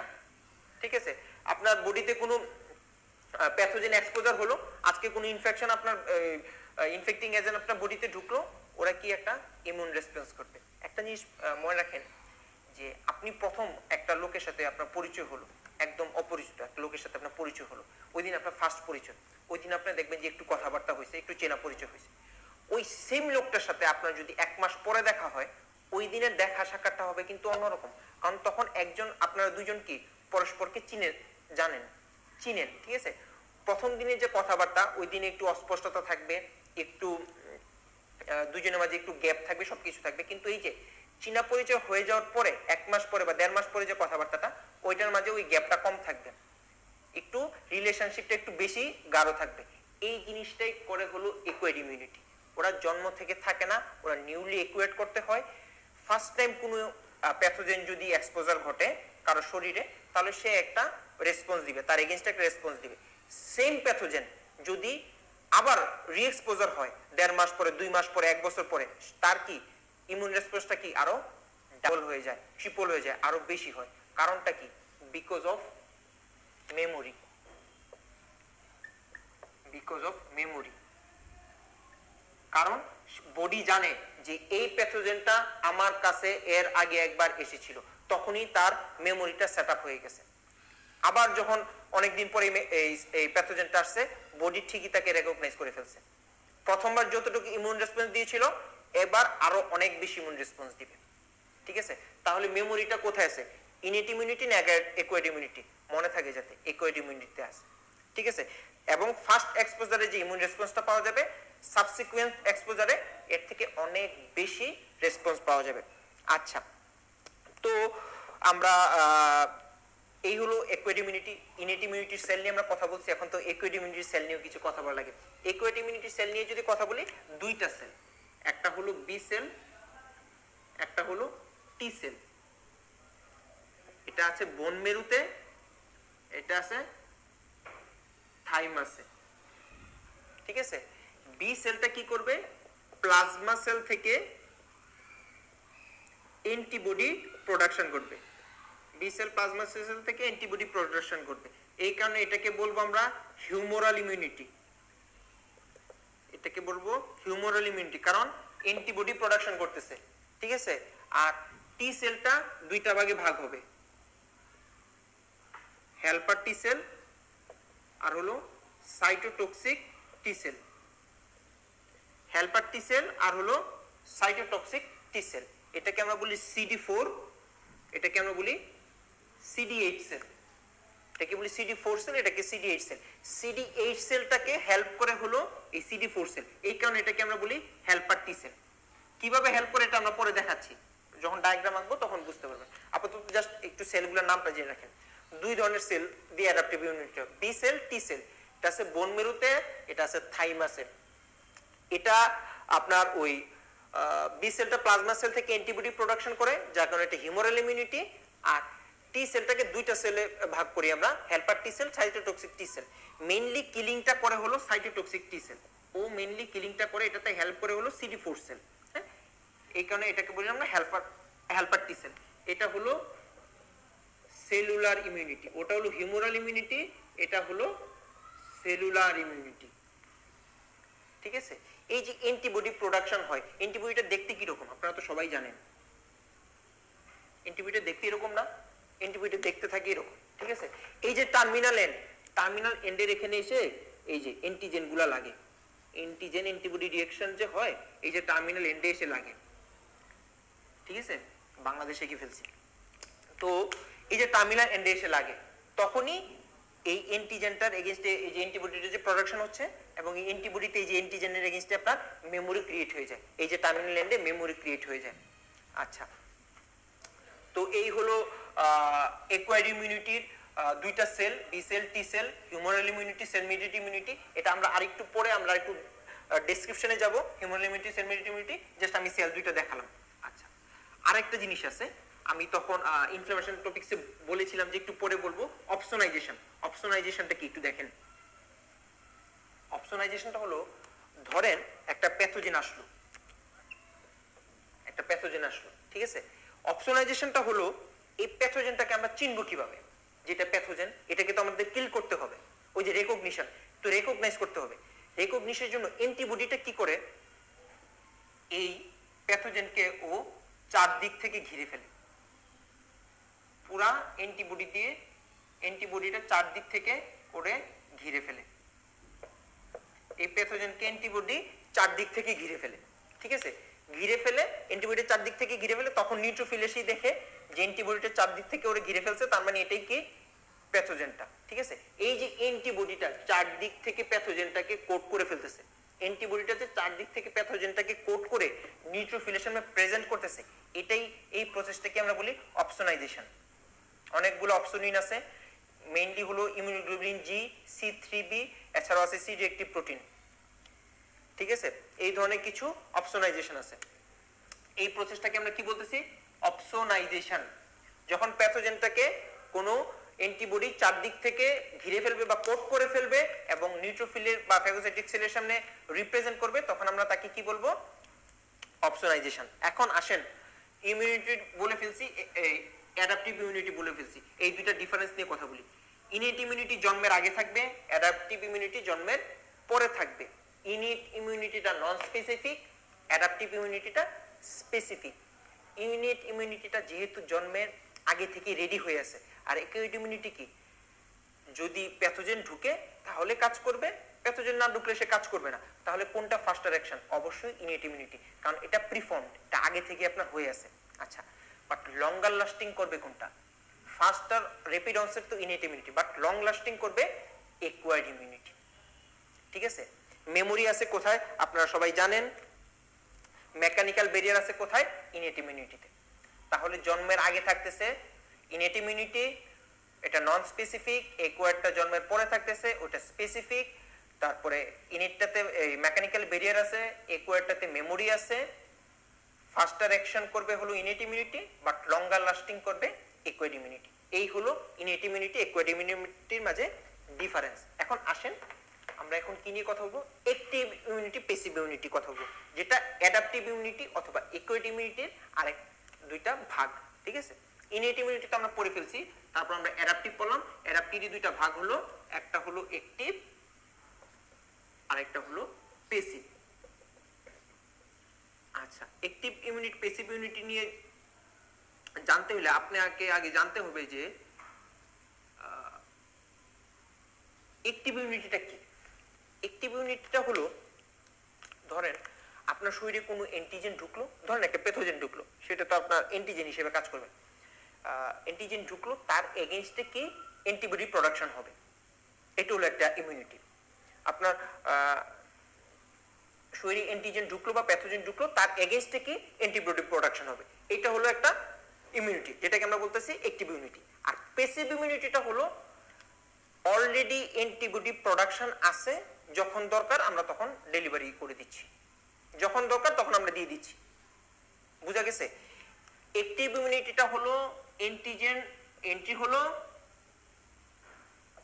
অ্যান্টিবডি, তারপর অ্যান্টিজেন এন্ট্রি হলো, তারপরে অ্যান্টিবডি প্রোডাকশন হলো, এটা হলো অ্যাক্টিভ ইমিউনিটি। প্যাসিভ ইমিউনিটিটা হলো অলরেডি অ্যান্টিবডি প্রোডাকশন হয়ে আছে, জাস্ট আমরা এই অলরেডি যে অ্যান্টিবডি প্রোডাকশন আছে সেটাকে আমরা ইনজেকশন করে দিয়ে দিব, সেটা হলো প্যাসিভ ইমিউনিটি। দুইটাকে আমরা দুইটা মেইন ভাগে ভাগ করতে পারি। কি দুইটা মেইন ভাগে ভাগ করতে পারি? Natural, artificial. প্যাসিভটাকে ভাগ করতে পারি ন্যাচারাল, আর্টিফিশিয়াল। ঠিক আছে, অ্যাক্টিভটাকে ভাগ করছি ন্যাচারাল, আর্টিফিশিয়াল, প্যাসিভটাকে ভাগ করেছি ন্যাচারাল, আর্টিফিশিয়াল। তো আসেন অ্যাক্টিভ এর ন্যাচারালটাতে বলি। যদি বডিতে কোনো ক্লিনিক্যাল বা সাব ক্লিনিক্যাল যদি ইনফেকশন হয়, ক্লিনিক্যাল বা সাব ক্লিনিক্যাল যদি ইনফেকশন হয়, তাহলে তার এগেইনস্টে বডি যে অ্যান্টিবডিটা প্রোডাকশন করবে সেটাই ন্যাচারাল অ্যাক্টিভ ইমিউনিটি। আর আর্টিফিশিয়ালটা হলো আপনি যদি ভ্যাকসিন দেন, ওই ভ্যাকসিনের পরে যে ইমিউনিটিটা যে গ্রো করবে সেটাকে আমরা কি বলতেছি? Artificial active immunity. ঠিক আছে, তো ন্যাচারালটা কি? বডিতে যদি আপনার ন্যাচারালি যদি কোনো ক্লিনিক্যাল বা সাব ক্লিনিক্যাল ইনফেকশন হয়, তো ওই ইনফেক্টিভ এজেন্টের এগেইনস্টে যে অ্যান্টিবডিটা প্রোডাকশন হচ্ছে সেটাকে আমরা বলতেছি ন্যাচারাল। আর আপনি যদি ভ্যাকসিন দেন, এই ভ্যাকসিনেশনের কারণে আপনার বডিতে যে অ্যান্টিবডিটা প্রোডাকশন হচ্ছে সেটা হলো আর্টিফিশিয়াল। আসেন প্যাসিভ। প্যাসিভের ন্যাচারাল হলো মা থেকে বাবুর এখানে যে কিছু ট্রান্সপ্লাসেন্টাল যদি অ্যান্টিবডি, মা শরীর থেকে বাচ্চা শরীরে যদি ট্রান্সপ্লাসেন্টাল কিছু অ্যান্টিবডি যদি যায়, দেখেন অলরেডি কিন্তু অ্যান্টিবডি প্রোডাকশন হওয়া, ট্রান্সপ্লাসেন্টাল শুধু অ্যান্টিবডিটা চলে গেল, সেটা হলো ন্যাচারাল প্যাসিভ ইমিউনিটি। অথবা আর্টিফিশিয়ালটা কি? আপনি কোনো একটা পেশেন্টের কিছু কেটে গেল, আপনি অ্যান্টি-টিটেনাস সেরাম দিলেন, অলরেডি কিন্তু এই সেরামে কিন্তু আপনার অ্যান্টিবডি আছে, ইমিউনোগ্লোবুলিন কি অ্যান্টিবডি আছে, জাস্ট অ্যান্টিবডি প্রিফর্ম করা আছে, আমরা জাস্ট এটা ইনজেক্ট করে পুশ করে দিলাম। তো এই হলো আপনার active immunity, passive immunity, natural, artificial. Clinical sub clinical infection হতে পারে অথবা ভ্যাকসিন, এটা ন্যাচারাল, এটা আর্টিফিশিয়াল। প্যাসিভের ন্যাচারালটা কি? মাদারের থেকে বাচ্চা শরীরে যদি ট্রান্সপ্লাসেন্টাল অ্যান্টিবডি যায় তখন আমরা তাকে বলবো ন্যাচারাল প্যাসিভ ইমিউনিটি। আর যদি আমরা প্রিফর্মড একটা অ্যান্টিবডি করা আছে, এই ইমিউনোগ্লোবুলিন আছে, সেটা যদি আমরা পুশ করি অ্যান্টি-টিটেনাস সেরাম, তাহলে হলো সেটা প্যাসিভ ইমিউনিটি এবং সেটা কি আর্টিফিশিয়াল। আচ্ছা, এখন অ্যাক্টিভ ইমিউনিটি প্যাসিভ ইমিউনিটি আমি যদি পার্থক্যটা বলি, এই দেখেন এই ছবিটা থেকে আমি বলবো। অ্যাক্টিভ ইমিউনিটিতে অ্যান্টিজেন ঢুকতেছে, তার এগেইনস্টে বডি কি করতেছে? আপনার অ্যান্টিবডি প্রোডাকশন করতে হচ্ছে।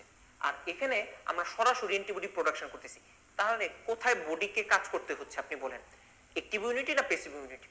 অবশ্যই অ্যাক্টিভ ইমিউনিটি। তার মানে অ্যাক্টিভ ইমিউনিটিতে পার্সনের নিজের, হোস্টের নিজের কাজ করার দরকার আছে, কিন্তু প্যাসিভ ইমিউনিটিতে হোস্টের নিজের কোনো কাজ করার দরকার নাই, বাইরে থেকে অ্যান্টিবডি করা আছে, পুশ করে দিচ্ছি। ঠিক আছে, আচ্ছা, তারপরে হলো অ্যাক্টিভ ইমিউনিটি, তার মেমোরি আছে। কারণ হলো আপনি হেপাটাইটিসের এগেইনস্টে আপনি যদি ভ্যাকসিন দেন, তাহলে আপনি কিন্তু ইমিউন হয়ে গেলেন। আপনি ইমিউন হয়ে গেলেন মানে কি? ওদের একটা মেমোরি রেখে দিল, পরে আবার হেপাটাইটিসের যদি কোনো ভাইরাস আসে ওটাকে ওরা কিল করে দিবে, আপনার বডিতে আর কোনো ক্ষতি হবে না। ঠিক আছে, আর প্যাসিভ ইমিউনিটিটা কি? আপনার দেখবেন যে অনেকের বুস্টার ডোজ দেওয়া আছে, তারপরে কেটে গেছে, আচ্ছা ঠিক আছে তুমি একটা ইমিউনোগ্লোবুলিনটা নিয়ে নাও, তোমার ভ্যাকসিন নেওয়ার দরকার নাই, তুমি জাস্ট একটা ইমিউনোগ্লোবুলিন নিয়ে নাও। জাস্ট ওই পার্টিকুলার টাইমে ওরা কাজ করবে, ওদের লঙ্গার লাস্টিং কোনো ক্যাপাবিলিটি নাই, লঙ্গার লাস্টিং কোনো মেমোরি নেই, কিছুই নেই। ঠিক আছে, এই হলো অ্যাক্টিভ ইমিউনিটি প্যাসিভ ইমিউনিটির মাঝে মেইনলি পার্থক্যটা। হ্যাঁ, আচ্ছা, আর অ্যাক্টিভ ইমিউনিটিটা ইমিউন ডেফিসিয়েন্সি যারা আছে তাদেরকে আপনি ভ্যাকসিন দিতে পারবেন না, কিন্তু ইমিউন ডেফিসিয়েন্সি যারা আছে তাদের আপনি ইমিউনোগ্লোবুলিন দিতে পারবেন। এই হলো প্যাসিভ ইমিউনিটির সুবিধা। এই হলো অ্যাক্টিভ ইমিউনিটি প্যাসিভ ইমিউনিটির মাঝে পার্থক্য। আমাদের ইনেট অ্যাডাপটিভ শেষ, অ্যাক্টিভ প্যাসিভও শেষ। এখন আমরা যেটা পড়বো সেটা হলো হিউমারাল ইমিউনিটি, সেলুলার ইমিউনিটি। এটা পড়লে আমাদের মোটামুটি অনেকটাই কাছাকাছি হয়ে যাবে। হিউমারাল ইমিউনিটি, সেলুলার ইমিউনিটি, একটা ছক আঁকবো, একটা ছক এঁকেই সব ক্লিয়ার হয়ে যাবে। আচ্ছা, তো আমাদের বডিতে যদি কোনো প্যাথোজেন ঢুকে সেটাকে আমরা ধরে নিছি কি অ্যান্টিজেন। তো অ্যান্টিজেন যদি ঢুকে তখন ম্যাক্রোফেজ কি করবে, সেটাকে এনগালফ করে ফেলবে। ম্যাক্রোফেজ কি করে, সেই অ্যান্টিজেনটাকে এনগালফ করে ফেলে। ম্যাক্রোফেজ অ্যান্টিজেনটাকে বা প্যাথোজেনটাকে কি করতেছে, সে এনগালফ করে ফেলতেছে। এনগালফ করে সে অ্যান্টিজেন প্রেজেন্টিং সেল হয়ে যাচ্ছে। অ্যান্টিজেনটা বা প্যাথোজেনটাকে ম্যাক্রোফেজ এনগালফ করে সে কি বিকাম হচ্ছে, সে অ্যান্টিজেন প্রেজেন্টিং সেল হয়ে যাচ্ছে, তাই তো? সেই অ্যান্টিজেন প্রেজেন্টিং সেলটা কি করবে, হেল্পার সেলকে অ্যাক্টিভেট করে দিবে, হেল্পার টি সেলকে অ্যাক্টিভেট করে দিবে, তাই তো? হেল্পার টি সেল কি করবে, একদিকে সে বি সেলকে বলবে তুমি প্লাজমা সেল থেকে অ্যান্টিবডি বানাও, আবার সে কি বলবে, সে সাইটোটক্সিক টি সেলকে বলবে যতগুলো প্যাথোজেন আছে সবগুলোকে তুমি কিল করো। তো এই পাঁচটা যেটা আছে সাইটোটক্সিক টি সেল দিয়ে যে কিলিংটা হচ্ছে, এটা হলো আমাদের সেলুলার ইমিউনিটি। আর এই যে হেল্পার টি সেল বি সেলকে যে বলতেছে তুমি প্লাজমা সেল থেকে তুমি অ্যান্টিবডি তৈরি করো, এই প্যাথোজেন কিল করতে হবে, এই পাঁচটা হলো আমাদের হিউমারাল ইমিউনিটি। ঠিক আছে, এই জিনিসগুলো একটু মনে রাখলে হবে, সেলুলার ইমিউনিটি, হিউমারাল ইমিউনিটি, কোনটার কি কম্পোনেন্ট, এটা যদি মনে রাখেন, এই বেসিক ধারণাটুকু মনে রাখলে আপনার হয়ে যাবে।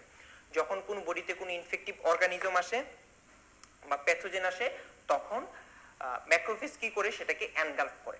ম্যাক্রোফেজ এনগালফ করে আপনার অ্যান্টিজেন প্রেজেন্টিং সেল হয়ে যায়। সে কি করে, আপনার হেল্পার টি সেলটাকে অ্যাক্টিভেট করে দিচ্ছে। হেল্পার টি সেল কি করতেছে, সাইটোটক্সিক টি সেলকে কিলিং করতে হেল্প করতেছে, প্লাস আপনার বি সেলকে বলতেছে তুমি প্লাজমা সেল থেকে অ্যান্টিবডি প্রোডাকশন করো। এই যে বি সেল প্লাজমা সেল থেকে অ্যান্টিবডি প্রোডাকশন হচ্ছে, এটা আমাদের হিউমারাল ইমিউনিটির পার্ট। এবং এই যে সাইটোটক্সিক টি সেলটা যে কিলিং এ হেল্প কিলিং করতেছে, সেটা আমাদের সেলুলার ইমিউনিটির পার্ট। ঠিক আছে, তো এই হলো আমাদের সেলুলার ইমিউনিটি, হিউমারাল ইমিউনিটি। আমাদের আরেকটা জিনিস বাকি আছে, সেটা হলো immune response. Primary immune response, secondary immune response, সেটা নিয়ে আমরা একটু কথা বলবো। আচ্ছা, ইমিউন রেসপন্স দুই ধরনের, একটা হলো primary immune response, secondary immune response. দুইটা জিনিসই খুব সোজা।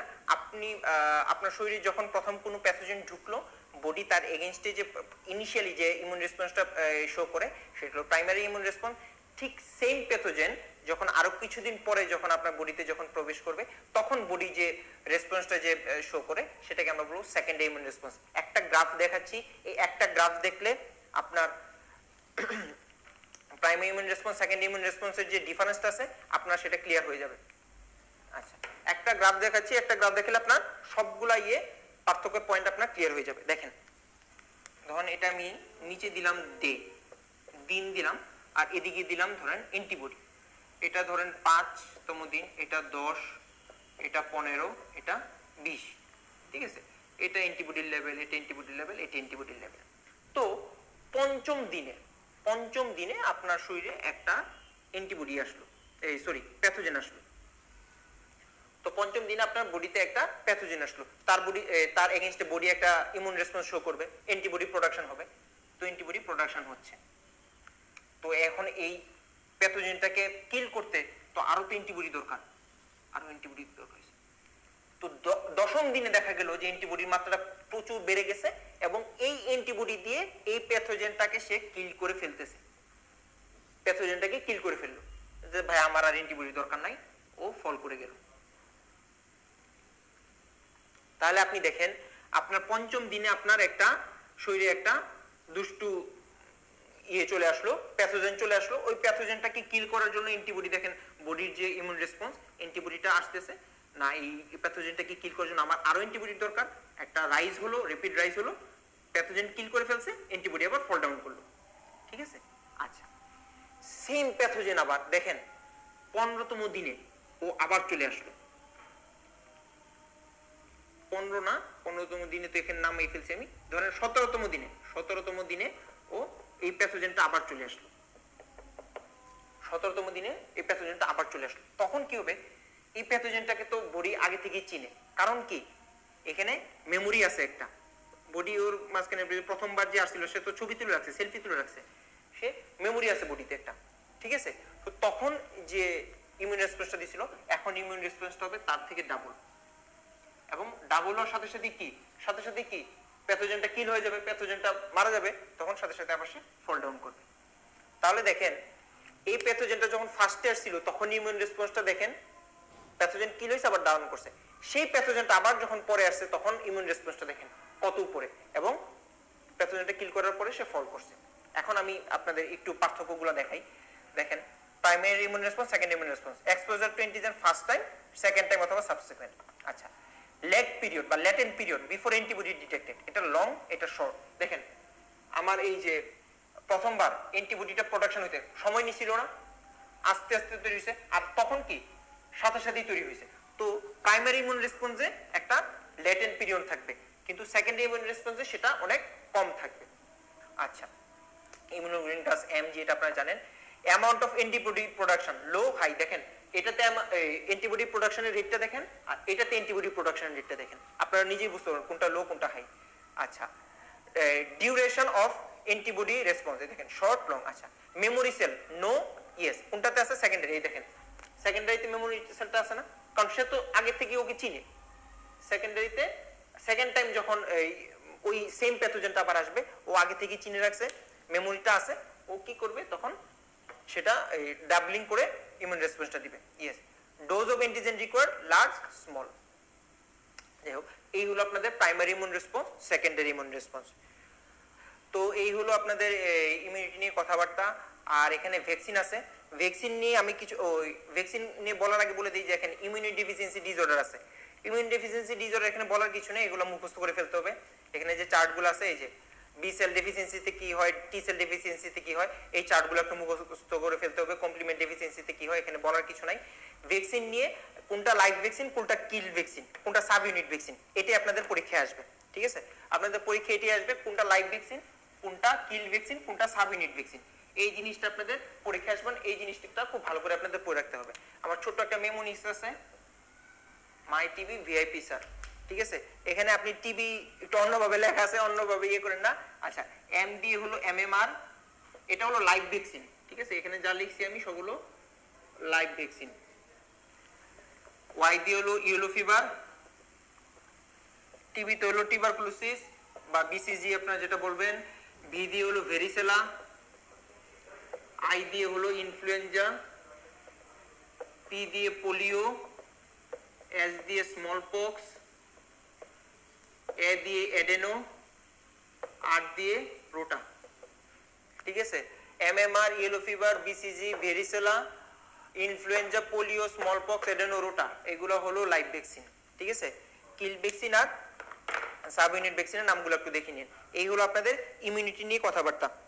ঠিক আছে, আচ্ছা, তারপরে আমাদের যে পরবর্তী যে টপিক সেটা হলো হিলিং হেমোডাইনামিক ডিসঅর্ডার। তো হিলিং হেমোডাইনামিক ডিসঅর্ডারে আমাদের যে অংশগুলো আছে সেটা একটু আমরা দেখে নিই।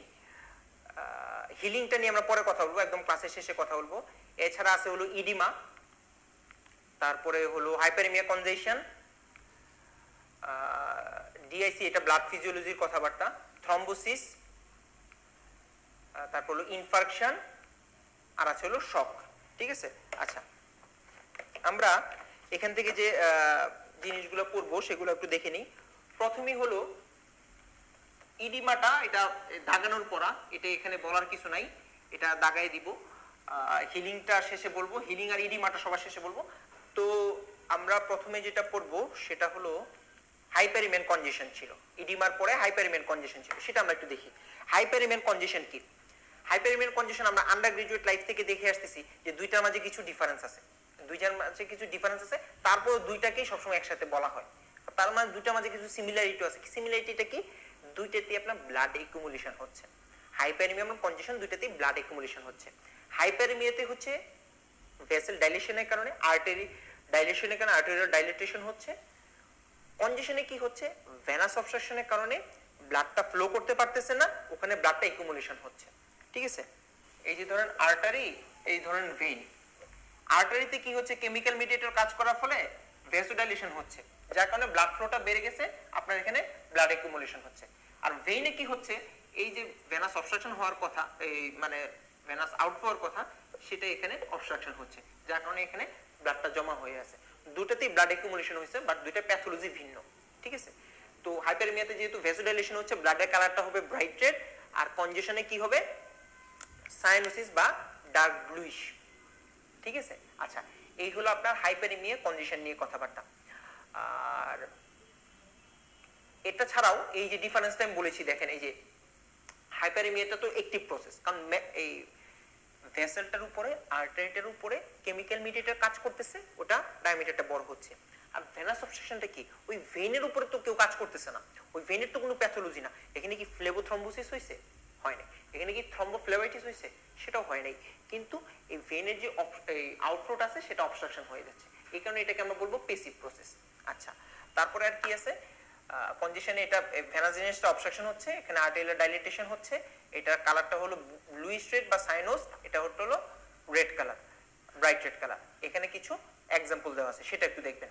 আচ্ছা, আর pathological condition caused by vascular congestion, কিছু কিছু কন্ডিশন আছে যেগুলো ভাস্কুলার কনজেশন দিয়ে হয়, ঠিক আছে।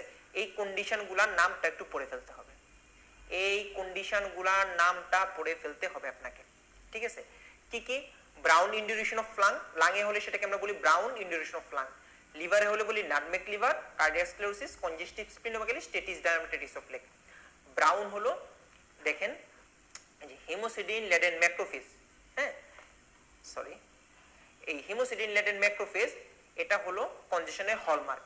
এই ম্যাক্রোফেজটা যখন আপনার লাঙে ডিপোজিশন হবে, তখন লাঙের কালারটা হবে কি, ব্রাউনিশ। আচ্ছা, আর আমরা জানি যে ফাইব্রোসিস হলো একটা ক্রনিক ফিচার, তো ক্রনিক পেসিভ কনজেশন যেহেতু হয়, লাঙে যেহেতু ক্রনিক একটা প্যাথোলজি হচ্ছে, লাঙে তখন ফাইব্রোসিস দেখা যায়। এই ফাইব্রোসিসের কারণে লাঙে ইনডিউরেট হয়ে যায়, ঠিক আছে, ইনডিউরেশন হয়, এই কারণে আমরা বলছি ব্রাউন ইনডিউরেশন অফ লাং। আচ্ছা, লিভারে হলো নাটমেগ লিভার, নাটমেগটা আছে হলো যে জয়ত্রী জয়ফল যে ফল, এই যে ফলটা আছে, ওই ফলটা থেকে এটার অনেকটা হলো আপনার জাপানের ন্যাশনাল ফ্ল্যাগের মতো, মাঝখানে হলো রেড, সারাউন্ডিং হলো হোয়াইট, মানে হলো সেন্ট্রালি থাকবে কি আপনার কনজেশন থাকবে, পেরিফেরালি কি থাকবে, আনকনজেশন থাকবে। সেন্ট্রালি থাকবে কনজেশন, রেড থাকবে, পেরিফেরালি থাকবে আনকনজেশন, মানে লিভারের centrally hepatocyte, hepatocyte, portal vein যাই আছে সেন্ট্রালি সবগুলো কি থাকবে, কনজেস্টেড থাকবে। পেরিফেরালি যা যা আছে, পোর্টাল ট্রাইট যা আছে, সব কি থাকবে আপনার, আনকনজেস্টেড থাকবে। তো এই নামগুলো আপনাকে প্যাথোলজি ভিতরে কি হয় না হয় এটা না জানলেও এই নামগুলো আপনাকে জেনে রাখতে হবে। এই হলো pathology condition caused by vascular congestion. আচ্ছা, ডিআইসিটা আমি আগেও বলেছি, এটা আপনার ফিজিওলজি, ব্লাড ফিজিওলজি টপিকসে এটা আলোচনা করা হয়। আসেন থ্রম্বোসিস, হোয়াট ইজ থ্রম্বোসিস, সেটা আগে জানতে হবে আপনাকে। হোয়াট ইজ থ্রম্বাস, থ্রম্বাসটা কি, ঠিক আছে। এটা হলো একটা ক্লটেড মাস, এই যে দেখতেছেন ক্লটেড মাস, এটা আপনাকে জানতে হবে যেটা কি ক্লটেড মাস। সেকেন্ড আপনাকে যেটা জানতে হবে সেটা হলো এটা কি ইনইন্টারাপ্টেড সার্কুলেশনে ফর্মেশন হচ্ছে নাকি আনইন্টারাপ্টেড সার্কুলেশনে ফর্মেশন হচ্ছে। এটা মনে রাখবেন, এটা আনইন্টারাপ্টেড সার্কুলেশনে ফর্মেশন হয়। আচ্ছা, দুইটা জিনিস জানলাম। এখন থ্রম্বোসিসের যেটা আমাদের জানতে হবে, যেটা আপনাদের পরীক্ষার জন্য ইনফিনিটাস স্টার, সেটা হলো ভার্কোস্ট্রায়েড। ভার্কোস্ট্রায়েডে কি কি আছে, ভার্কোস্ট্রায়েডে প্রথমে আছে আপনার এন্ডোথেলিয়াল ইনজুরি, ভার্কোস্ট্রায়েডে তারপর আছে অল্টারেশন অফ ব্লাড ফ্লো, ভার্কোস্ট্রায়েডে তারপর কি আছে, হাইপার কোয়াগুবিলিটি। কি কি আছে ভার্কোস্ট্রায়েডে, এন্ডোথেলিয়াল ইনজুরি, তারপর ভার্কোস্ট্রায়েডে কি আছে, তারপর ভার্কোস্ট্রায়েডে আছে হলো আপনার হাইপার কোয়াগুবিলিটি, তারপর ভার্কোস্ট্রায়েডে আছে alteration of blood flow. Endothelial injury জিনিসটা কি দেখেন, এন্ডোথেলিয়াল ইনজুরি হলে থ্রম্বোসিস হচ্ছে। আরেকবার বলে দিচ্ছি, এন্ডোথেলিয়াল ইনজুরি হলে থ্রম্বোসিস হচ্ছে, তার মানে ইনটেক্ট এন্ডোথেলিয়াম থ্রম্বোসিস প্রিভেন্ট করতেছে। সোজা কথা, আমি জাস্ট ঘুরিয়ে বললাম, endothelial injury causes thrombosis, that means intact endothelium prevents thrombosis. সোজা কথা। তো ইনটেক্ট এন্ডোথেলিয়ামের অবশ্যই কিছু অ্যান্টি থ্রম্বোজেনিক প্রপার্টি আছে। ইনটেক্ট এন্ডোথেলিয়াম কি কি রিলিজ করে, শুধুমাত্র নামটা আপনাকে জেনে রাখতে হবে। আমি হয়তো বা বোর্ডে অনেক কিছু লিখবো, আপনার কাজ হলো ইনটেক্ট এন্ডোথেলিয়াম কি কি রিলিজ করে সেটা আপনার জেনে রাখা। ইনটেক্ট এন্ডোথেলিয়াম কি কি রিলিজ করে দেখেন, ইনটেক্ট এন্ডোথেলিয়াম প্রথমেই যে জিনিসটা রিলিজ করতেছে সেটা হলো হেপারিন।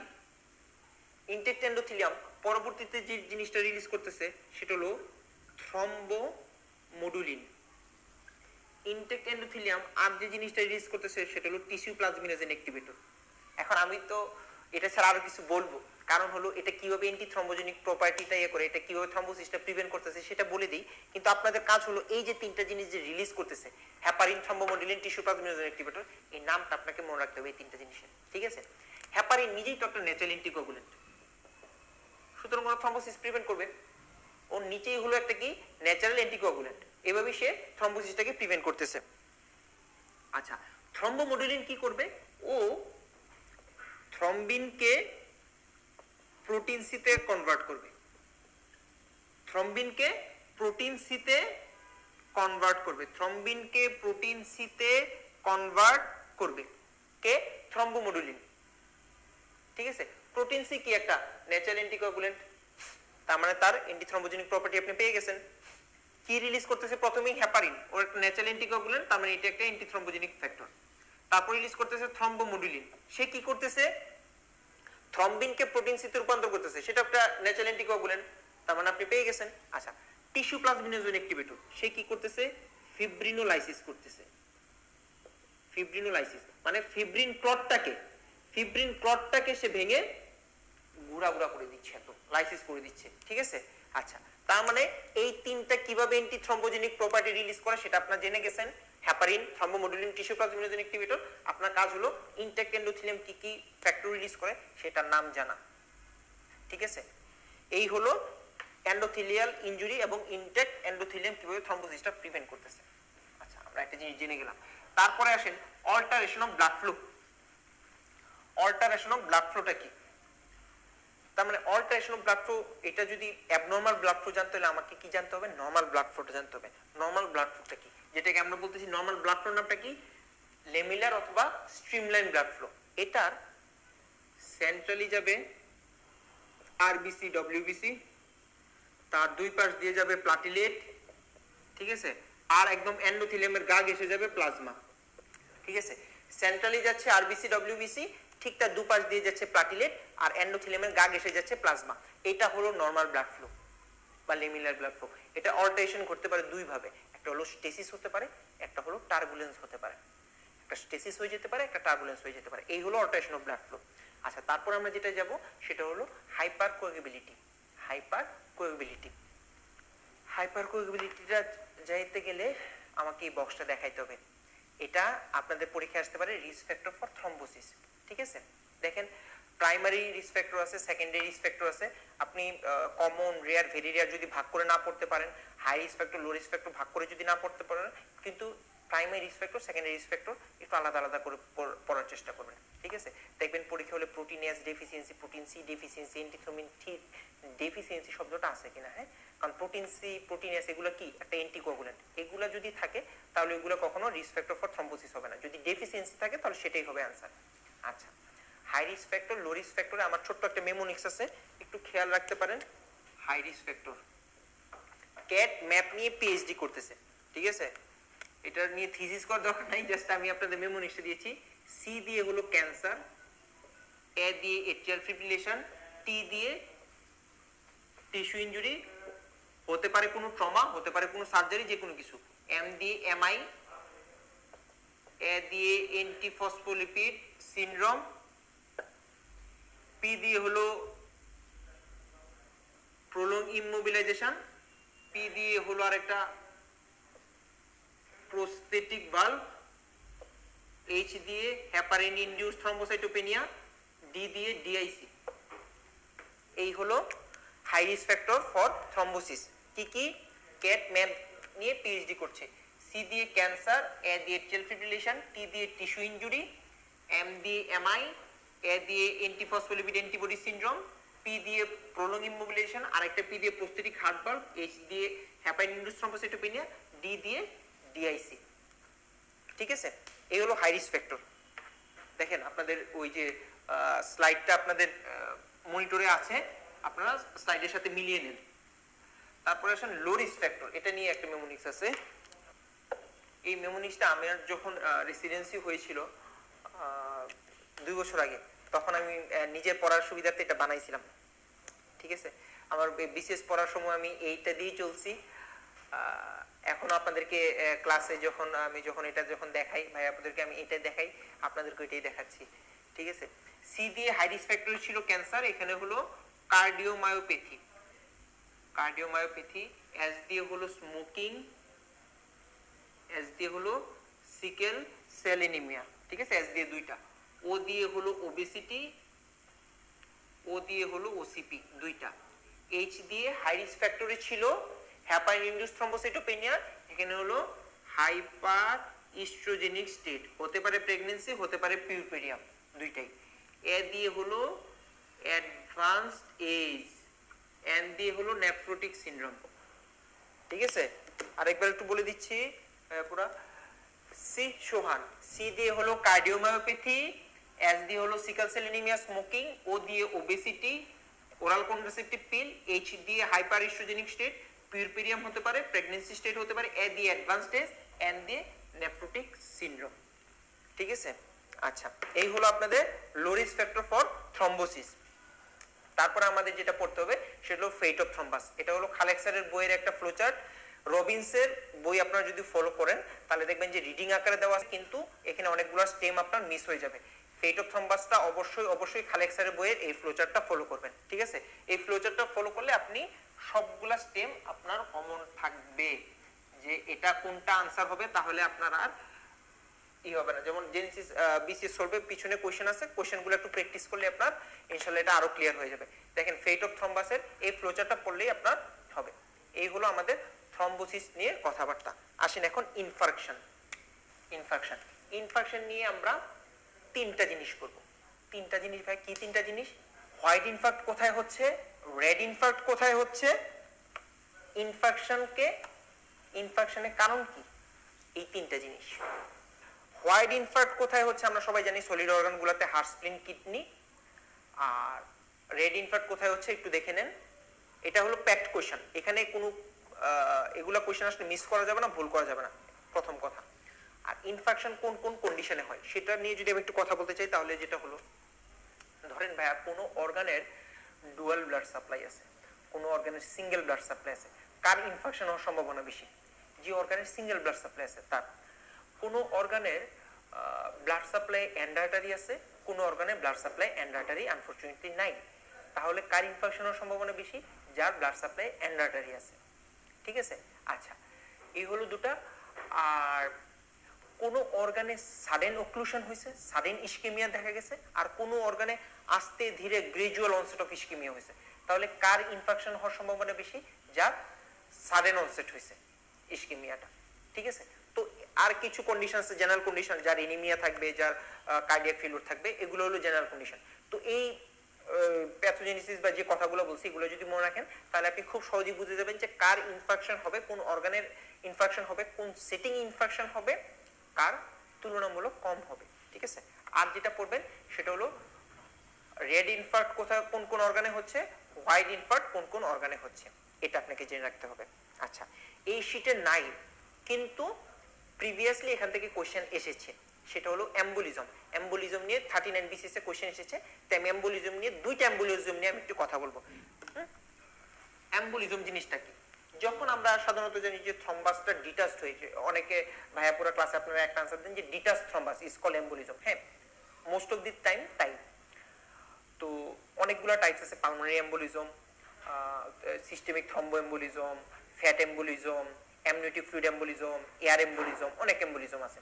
তো air embolism, amniotic fluid embolism আপনার যদি সদিচ্ছা থাকে বা আপনার যদি বেশি পড়ার ইচ্ছা থাকে আপনি পড়তে পারেন, কিন্তু আপনাদের পরীক্ষায় যেটা 39 এসেছিল সেটা পালমোনারি এম্বোলিজম। আর আমার মতে আপনি যদি দুইটা এম্বোলিজম পড়তে চান, পালমোনারি এম্বোলিজম আর ফ্যাট এম্বোলিজম, কারণ এই দুইটা ক্লিনিক্যাল পেশেন্ট বেশি অন্যগুলোর তুলনায়, তাহলে এই দুইটা থেকে কোশ্চেন আসার সম্ভাবনাটা আপনার বেশি। প্রথমে আমরা কথা বলি যেটা নিয়ে গতবার কোশ্চেন এসেছিল, পালমোনারি এম্বোলিজম নিয়ে। কোশ্চেন শুনে বুঝতে পারছেন যে এম্বোলিজমটা হয় কোথায়? পালমোনারি রিজিয়নে। আমাদের লোয়ার এক্সট্রিমিটি থেকে ব্লাড হার্টে আসে কিভাবে ভাইয়া? লোয়ার এক্সট্রিমিটি থেকে ব্লাড হার্টে আসে ইনফিরিয়র ভেনা কাভার মাধ্যমে। ইনফেরিয়র ভেনা কাভা দিয়ে হার্টের রাইট এট্রিয়ামে যাচ্ছে ব্লাড, রাইট এট্রিয়াম থেকে রাইট ভেন্ট্রিকলে যাচ্ছে, রাইট ভেন্ট্রিকল থেকে পালমোনারি ট্রাঙ্কে যাচ্ছে। এই হলো আপনার পাথওয়েটা। লোয়ার এক্সট্রিমিটি থেকে ব্লাড আসতেছে আপনার ইনফেরিয়র ভেনা কাভা, তারপর রাইট এট্রিয়াম, রাইট ভেন্ট্রিকল, দেন আপনার পালমোনারি ট্রাঙ্ক। এখন আপনাকে যদি আমি জিজ্ঞেস করি যে ভাইয়া পালমোনারি ট্রাঙ্কের ডায়ামিটার বেশি নাকি ইনফেরিয়র ভেনা কাভার ডায়ামিটার বেশি, কোনটা বেশি মোটা, আপনার আনসার অবশ্যই হবে ইনফেরিয়র ভেনা কাভা। তাহলে এম্বোলাইটা লজ করবে কোথায়, আটকে যাবে কোথায়, ইনফেরিয়র ভেনা কাভায় নাকি পালমোনারি ট্রাঙ্কে? কোথায়? পালমোনারি ট্রাঙ্কে। ঠিক আছে, এই যে পালমোনারি ট্রাঙ্কে আটকে যাচ্ছে, লজ হয়ে যাচ্ছে, সেটাকে আমরা কি বলতেছি? Pulmonary embolism. এই পাথওয়েটা আমি যেটা বলছি সেটা খেয়াল রাখবেন, কোথায় লজ করতেছে সেটা খেয়াল রাখবেন। যদি পালমোনারি ট্রাঙ্কের বাইফার্কেশনে, যদি পালমোনারি ট্রাঙ্কের বাইফার্কেশনে লজ করে, তখন আমরা তাকে বলি কি? Saddle embolism. যদি পালমোনারি ট্রাঙ্কের বাইফার্কেশনে লজ করে, তখন আমরা তাকে বলি স্যাডেল এম্বোলিজম। যদি কিছু পেশেন্টের আপনার কনজেনিটাল হার্ট ডিজিজ থাকে, যেমন এট্রিওসেপ্টাল ডিফেক্ট থাকে, যদি কারো যদি ভেন্ট্রিকুলার সেপ্টাল ডিফেক্ট থাকে, এট্রিওসেপ্টাল ডিফেক্ট থাকলে কি হয়? রাইট এট্রিয়াম থেকে লেফট এট্রিয়ামে চলে যায়, রাইট ভেন্ট্রিকল থেকে লেফট ভেন্ট্রিকলে চলে যায়। রাইট এট্রিয়াম থেকে আসার কথা ছিল কোথায়? রাইট ভেন্ট্রিকলে, কিন্তু চলে যায় এএসডি থাকার কারণে রাইট এট্রিয়াম থেকে লেফট এট্রিয়ামে। রাইট ভেন্ট্রিকল থেকে চলে যাওয়ার কথা কোথায়? পালমোনারি ট্রাঙ্কে, কিন্তু ভিএসডি থাকার কারণে রাইট ভেন্ট্রিকল থেকে চলে যায় লেফট ভেন্ট্রিকলে। ঠিক আছে, এই সিচুয়েশনটাকে আমরা বলি প্যারাডক্সিক্যাল এম্বোলাই।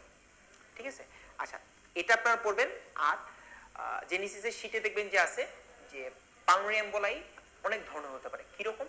কিছু স্মল এম্বোলাই হতে পারে, কিছু মিডিয়াম সাইজ এম্বোলাই হতে পারে, কিছু লার্জ এম্বোলাই হতে পারে, কখনো মাল্টিপল এম্বোলাই হতে পারে। তো আপনাকে কনসিকুয়েন্সেসটা জানতে হবে।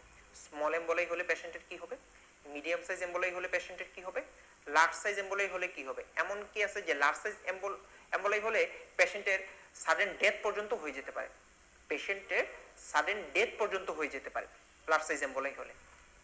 ঠিক আছে, অ্যাটলিস্ট 60% সার্কুলেশন, শতকরা 60% সার্কুলেশন যদি ব্লক করে, তাহলে পেশেন্টের সাডেন ডেথ পর্যন্ত হয়ে যেতে পারে। এই কনসিকুয়েন্সেসটা আপনাকে পড়তে হবে। এই হলো পালমোনারি এম্বোলিজম নিয়ে কথাবার্তা। তারপরে আসেন ফ্যাট এম্বোলিজম নিয়ে কিছু বলি। ফ্যাট এম্বোলিজমটা হলো আপনারা জানেন যে অর্থোপেডিক প্রসিডিউর যেগুলো আছে, যা সাধারণত যে আপনার ওপেন ফ্র্যাকচার টেকচারে আপনার ফ্যাট এম্বোলিজমটা হয়। ওই যে বোন মেরু ফ্যাটটা আপনার যখন ব্লাডে চলে আসে, তখন পেশেন্টে কিছু সিমটমস দেখা যায়, ওটাকে আমরা বলি ফ্যাট এম্বোলিজম সিনড্রোম। তো আপনাকে এখান থেকে যেটা আমি পড়তে বলবো সেটা হলো ফ্যাট এম্বোলিজমের মেজর ক্রাইটেরিয়া, মাইনর ক্রাইটেরিয়া, সেটা একটু পড়বেন কষ্ট করে। মেজর ক্রাইটেরিয়া হলো 3টা। পেশেন্টের রেসপিরেটরি ইনসাফিসিয়েন্সি হবে, টেকিকার্ডিয়া টেকিপনিয়া হয়ে যাবে, পেশেন্টের নিউরোলজিক্যাল ডেফিসিট দেখা যাবে, আর পেশেন্টের স্কিনে কিছু র্যাশ দেখা যাবে, পেটিকিয়াল র্যাশ। ঠিক আছে, এই 3টা হলো major criteria. Respiratory compromise, neurological compromise, আর হলো আপনার পেটিকিয়াল র্যাশ। আচ্ছা, আর মাইনর ক্রাইটেরিয়া হলো এই যে বোনস থেকে ফ্যাটগুলা, বোন মেরুগুলা যে চলে আসতেছে ব্লাডে, ওরা যদি বেশি গিয়ে হিমোগ্লোবিনের সাথে বাইন্ড করে আপনি পেশেন্টের সিবিসি করতে দিবেন, আপনি পেশেন্টের পাবেন এনিমিয়া। ওরা যদি বেশি গিয়ে প্লাটিলেটের সাথে বাইন্ড করে বসে থাকে, আপনি পেশেন্টের সিবিসি করতে দিলেন, আপনি পাবেন থ্রম্বোসাইটোপেনিয়া। এই যে এনিমিয়া, থ্রম্বোসাইটোপেনিয়া, ফিভার, এগুলো হলো মাইনর ক্রাইটেরিয়া। এই ফ্যাট এম্বোলিজম থেকে এতটুকু পড়লেই হবে। এই হলো আমাদের এম্বোলিজম নিয়ে কথাবার্তা। আসেন শক। শক থেকে আমরা কি পড়বো? শক থেকে আমি প্রথমেই যেটা পড়তে হবে, শকের টাইপস গুলো পড়তে হবে। শক থেকে একটা কোশ্চেন পরীক্ষা হলে পাবেনি, এটা কোশ্চেন আউট। ঠিক আছে, শক থেকে একটা কোশ্চেন পাবেনি। 39 এসেছে, কি কোশ্চেন এসেছে আমি বলে দিচ্ছি, এবারও পাবেন। 5টা টাইপস আছে শকের: hypovolaemic, cardiogenic, obstructive, distributive, endocrine. ঠিক আছে, আচ্ছা এই টাইপস গুলো আপনাকে জানতে হবে। আমি সবগুলো শক নিয়ে একটু কিছু কথা বলে দিয়ে পরে আমি বলে দিচ্ছি কোন মানে কি কি পড়তে হবে। হাইপোভলিমিক শক, শকের মেইন আপনার ক্যারেক্টারিস্টিক্স পড়তে হবে, ক্লিনিক্যাল ফিচার্স। পেশেন্টের ব্লাড প্রেশার কি হয়, পেশেন্টের পালস কি হয়, পেশেন্টের টেম্পারেচার কি হয়, পেশেন্টের কনশাস লেভেল কি থাকে। ঠিক আছে, টেকিকার্ডিয়া থাকে, হাইপোটেনশন থাকে, কোল্ড ক্লেম স্কিন থাকে। এই 3টা জিনিস জানতে হবে, টেম্পারেচার, ব্লাড প্রেশার এবং পালস। আচ্ছা, আর হাইপোভলিমিক থেকে আপনারা যেটা জানবেন যে হাইপোভলিমিক শক কেন হয়। ব্লাড লস হলেও হতে পারে, নন হেমোরেজিক হলেও হতে পারে। হেমোরেজিক যদি খুব বেশি ব্লাড লস হয়, পেশেন্ট হাইপোভলিমিক শকে চলে যাবে। নন হেমোরেজিক পেশেন্ট যদি ভমিটিং করে, পেশেন্টের যদি ডায়রিয়া হয়, তাহলে আপনার সিভিয়ার ভমিটিং, সিভিয়ার ডায়রিয়াতে পেশেন্ট হাইপোভলিমিক শকে চলে যেতে পারে। অবস্ট্রাকটিভ শক, কার্ডিওজেনিক শক আপনার পরীক্ষার জন্য বেশি এতটা ইম্পর্টেন্ট না। যদি পড়ে রাখতে চান তাহলে আপনি শুধুমাত্র কজগুলো দেখে রাখবেন। অবস্ট্রাকটিভ শকের 3টা cause: pericardial tamponade, tension pneumothorax, massive pulmonary embolism. Cardiac tamponade, tension pneumothorax, massive pulmonary embolism, এগুলো হলো অবস্ট্রাকটিভ শকের কজ। ঠিক আছে, আচ্ছা কার্ডিওজেনিক শকের কজ কি? এরিথমিয়া, মায়োকার্ডিয়াল ইনফেকশন, ঠিক আছে, ভেন্ট্রিকুলার রাপচার, এগুলা হলো কার্ডিওজেনিক শকের কজ। কি কি? মায়োকার্ডিয়াল ইনফেকশন, এরিথমিয়া আর হলো ভেন্ট্রিকুলার রাপচার। আচ্ছা এগুলা হলো আপনার কার্ডিওজেনিক শকের কজ, অবস্ট্রাকটিভ শকে বলে ফেললাম। ডিস্ট্রিবিউটিভ শক থেকে যেটা পড়বেন, ডিস্ট্রিবিউটিভ শকের আন্ডারে তিনটা শক আছে, এই তিনটা নামটা জেনে রাখতে হবে আপনাকে। Neurogenic, septic, anaphylactic. Neurogenic, septic, anaphylactic, এই তিনটা শক হলো ডিস্ট্রিবিউটিভ শকের আন্ডারে। এই তিনটা শকের নামটা জেনে রাখতে হবে। ভিতরে প্যাথোলজি পড়েন বা না পড়েন, এই তিনটা শকের নামটা আপনাকে জেনে রাখতে হবে। এই তিনটা শক ডিস্ট্রিবিউটিভ শকের আন্ডারে আছে। ঠিক আছে, আচ্ছা তারপরে আর কি? এন্ডোক্রাইন শক। এন্ডোক্রাইন শক কোন দুইটা হরমোন দিয়ে হয়? দুইটা হরমোন দিয়ে হয়। কি কি? থাইরয়েড হরমোন, কি আরেকটা? Adrenal hormone. একটা হলো থাইরয়েড হরমোন, একটা হলো অ্যাড্রেনাল হরমোন। এই দুইটা হরমোন দিয়ে আপনার এন্ডোক্রাইন শক হচ্ছে। আচ্ছা আপনার ক্লিনিক্যাল ফিচার্স পড়তে বলেছিলাম। আর পড়বেন হলো এই যে এটা থার্ড বিসিএস এসেছিল প্রগ্রেসিভ ফেজ, আমি ফেজগুলো বলে দিচ্ছি আপনাদেরকে। আর যেটা পড়বেন সব থেকে, শকের তিনটা ফেজ পড়বেন। আমি দেখেছিলাম যে এখানে আছে কিনা স্লাইডে, না স্লাইডে নাই, আমি বলে দিচ্ছি আপনারা জাস্ট এই শুনলে মনে থাকবে, শীটে আছে, আপনাদের শীটে দেওয়া আছে এবং বইও দেওয়া আছে। তিনটা ফেজ আছে শকের, তিনটা ফেজ। কি কি? Non progressive phase, progressive phase, irreversible phase. কি কি? Non progressive phase, progressive phase, irreversible phase. Non progressive ফেজটা আপনারা সাধারণত ওই যে ব্লাড প্রেশার যখন চ্যাপ্টারটা পড়বেন কার্ডিওভাস্কুলার, তখন আপনারা পড়ে ফেলবেন। যদি ব্লাড প্রেশার কমে যায় বেয়ার রিসেপ্টর অ্যাক্টিভেশন হবে, ব্লাড প্রেশার যদি বেড়েও যায় তাহলে আপনার বেয়ার রিসেপ্টর অ্যাক্টিভেশন হয়ে ব্লাড প্রেশারটাকে কন্ট্রোল করে, সেটা হলো নন প্রোগ্রেসিভ ফেজ। আচ্ছা আপনাদের পরীক্ষায় যেটা এসেছিল 13 বিসিএস এর প্রোগ্রেসিভ ফেজ, আপনাদের পরীক্ষার জন্য ইম্পর্টেন্ট হলো 42তম বিসিএস এর জন্য প্রোগ্রেসিভ ফেজ এবং ইরিভার্সিবল ফেজ, এই দুইটা ফেজ। ঠিক আছে, আচ্ছা তো প্রোগ্রেসিভ ফেজে কি হয়? সেল ইনজুরিতে আপনারা ক্লাসে পড়েছিলেন যে ওয়াইড স্প্রেড টিস্যু হাইপোক্সিয়া হয়, ওয়াইড স্প্রেড টিস্যু হাইপোক্সিয়া হয়। ঠিক আছে, তো ওয়াইড স্প্রেড টিস্যু হাইপোক্সিয়া যদি হয় প্রোগ্রেসিভ ফেজে, হাইপোক্সিয়া হলে আমাদের বডিতে দুই ধরনের গ্লাইকোলাইসিস আছে, একটা হলো অ্যারোবিক গ্লাইকোলাইসিস আর একটা হলো অ্যানারোবিক গ্লাইকোলাইসিস। তো তখন হাইপোক্সিয়ার কারণে কোন গ্লাইকোলাইসিস হবে? অ্যানারোবিক গ্লাইকোলাইসিস হবে। তো ওয়াইড স্প্রেড টিস্যু হাইপোক্সিয়া হচ্ছে, অ্যানারোবিক গ্লাইকোলাইসিস হচ্ছে। তো অ্যানারোবিক গ্লাইকোলাইসিসের এন্ড প্রোডাক্ট কি? Lactic acid. তার মানে ল্যাকটিক অ্যাসিডোসিস হবে। যদি অ্যাসিডোসিস হয় পিএইচ বাড়বে না কমবে? পিএইচ কমে যাবে। তার মানে প্রোগ্রেসিভ ফেজের ফিচারগুলো হলো wide spread tissue hypoxia, anaerobic glycolysis যার কারণে ল্যাকটিক অ্যাসিডোসিস যার কারণে পিএইচ ফল ডাউন করবে, আর ডিসেমিনেটেড ইন্ট্রাভাস্কুলার কোয়াগুলেশন প্রোগ্রেসিভ ফেজে পাওয়া যায়। ডিসেমিনেটেড ইন্ট্রাভাস্কুলার কোয়াগুলেশন প্রোগ্রেসিভ ফেজে পাওয়া যায়। এই হলো প্রোগ্রেসিভ ফেজের ফিচার। আসেন ইরিভার্সিবল ফেজ নিয়ে কথা বলি। ইরিভার্সিবল ফেজটা হলো, ওটা বলেছি প্রোগ্রেসিভ ফেজে কি? Wide spread tissue hypoxia. Irreversible ফেজে হলো wide spread cell injury. Irreversible ফেজে কি? Wide spread cell injury. তো ওয়াইড স্প্রেড সেল ইনজুরিটা কিভাবে হচ্ছে ভাইয়া? ওয়াইড স্প্রেড সেল ইনজুরি হচ্ছে হলো আপনার due to lysosomal enzyme leakage, due to lysosomal enzyme leakage, এই কারণে আপনার ওয়াইড স্প্রেড সেল ইনজুরি হচ্ছে। ঠিক আছে, due to lysosomal enzyme leakage widespread cell injury হচ্ছে। পেশেন্টের ওলিগিউরিয়া হবে, অ্যানিউরিয়া হবে, রেনাল শাটডাউন হবে, পেশেন্টের একিউট রেসপিরেটরি ডিস্ট্রেস সিনড্রোম হবে যার কারণে রেসপিরেটরি শাটডাউন হবে, এই কারণে আপনার পেশেন্ট মারা যাবে। তো ইরিভার্সিবল স্টেজে আমরা কি কি পাচ্ছি? Widespread cell injury, lysosomal enzyme leakage, anuria, renal shutdown, ARDS respiratory shutdown. এই হলো আপনার শকের তিনটা phase, non progressive phase, progressive phase আর হলো ইরিভার্সিবল ফেজ। এগুলা দেখবেন, শকের যে টাইপস গুলো বলছি, কজগুলো একটু বলে দেওয়ার চেষ্টা করছি, এগুলা দেখবেন। আর বইয়ে দেখবেন যে একটা ছক আছে, শকে আমরা মিনিমাম পেশেন্টকে আমরা কি কি মনিটরিং করি।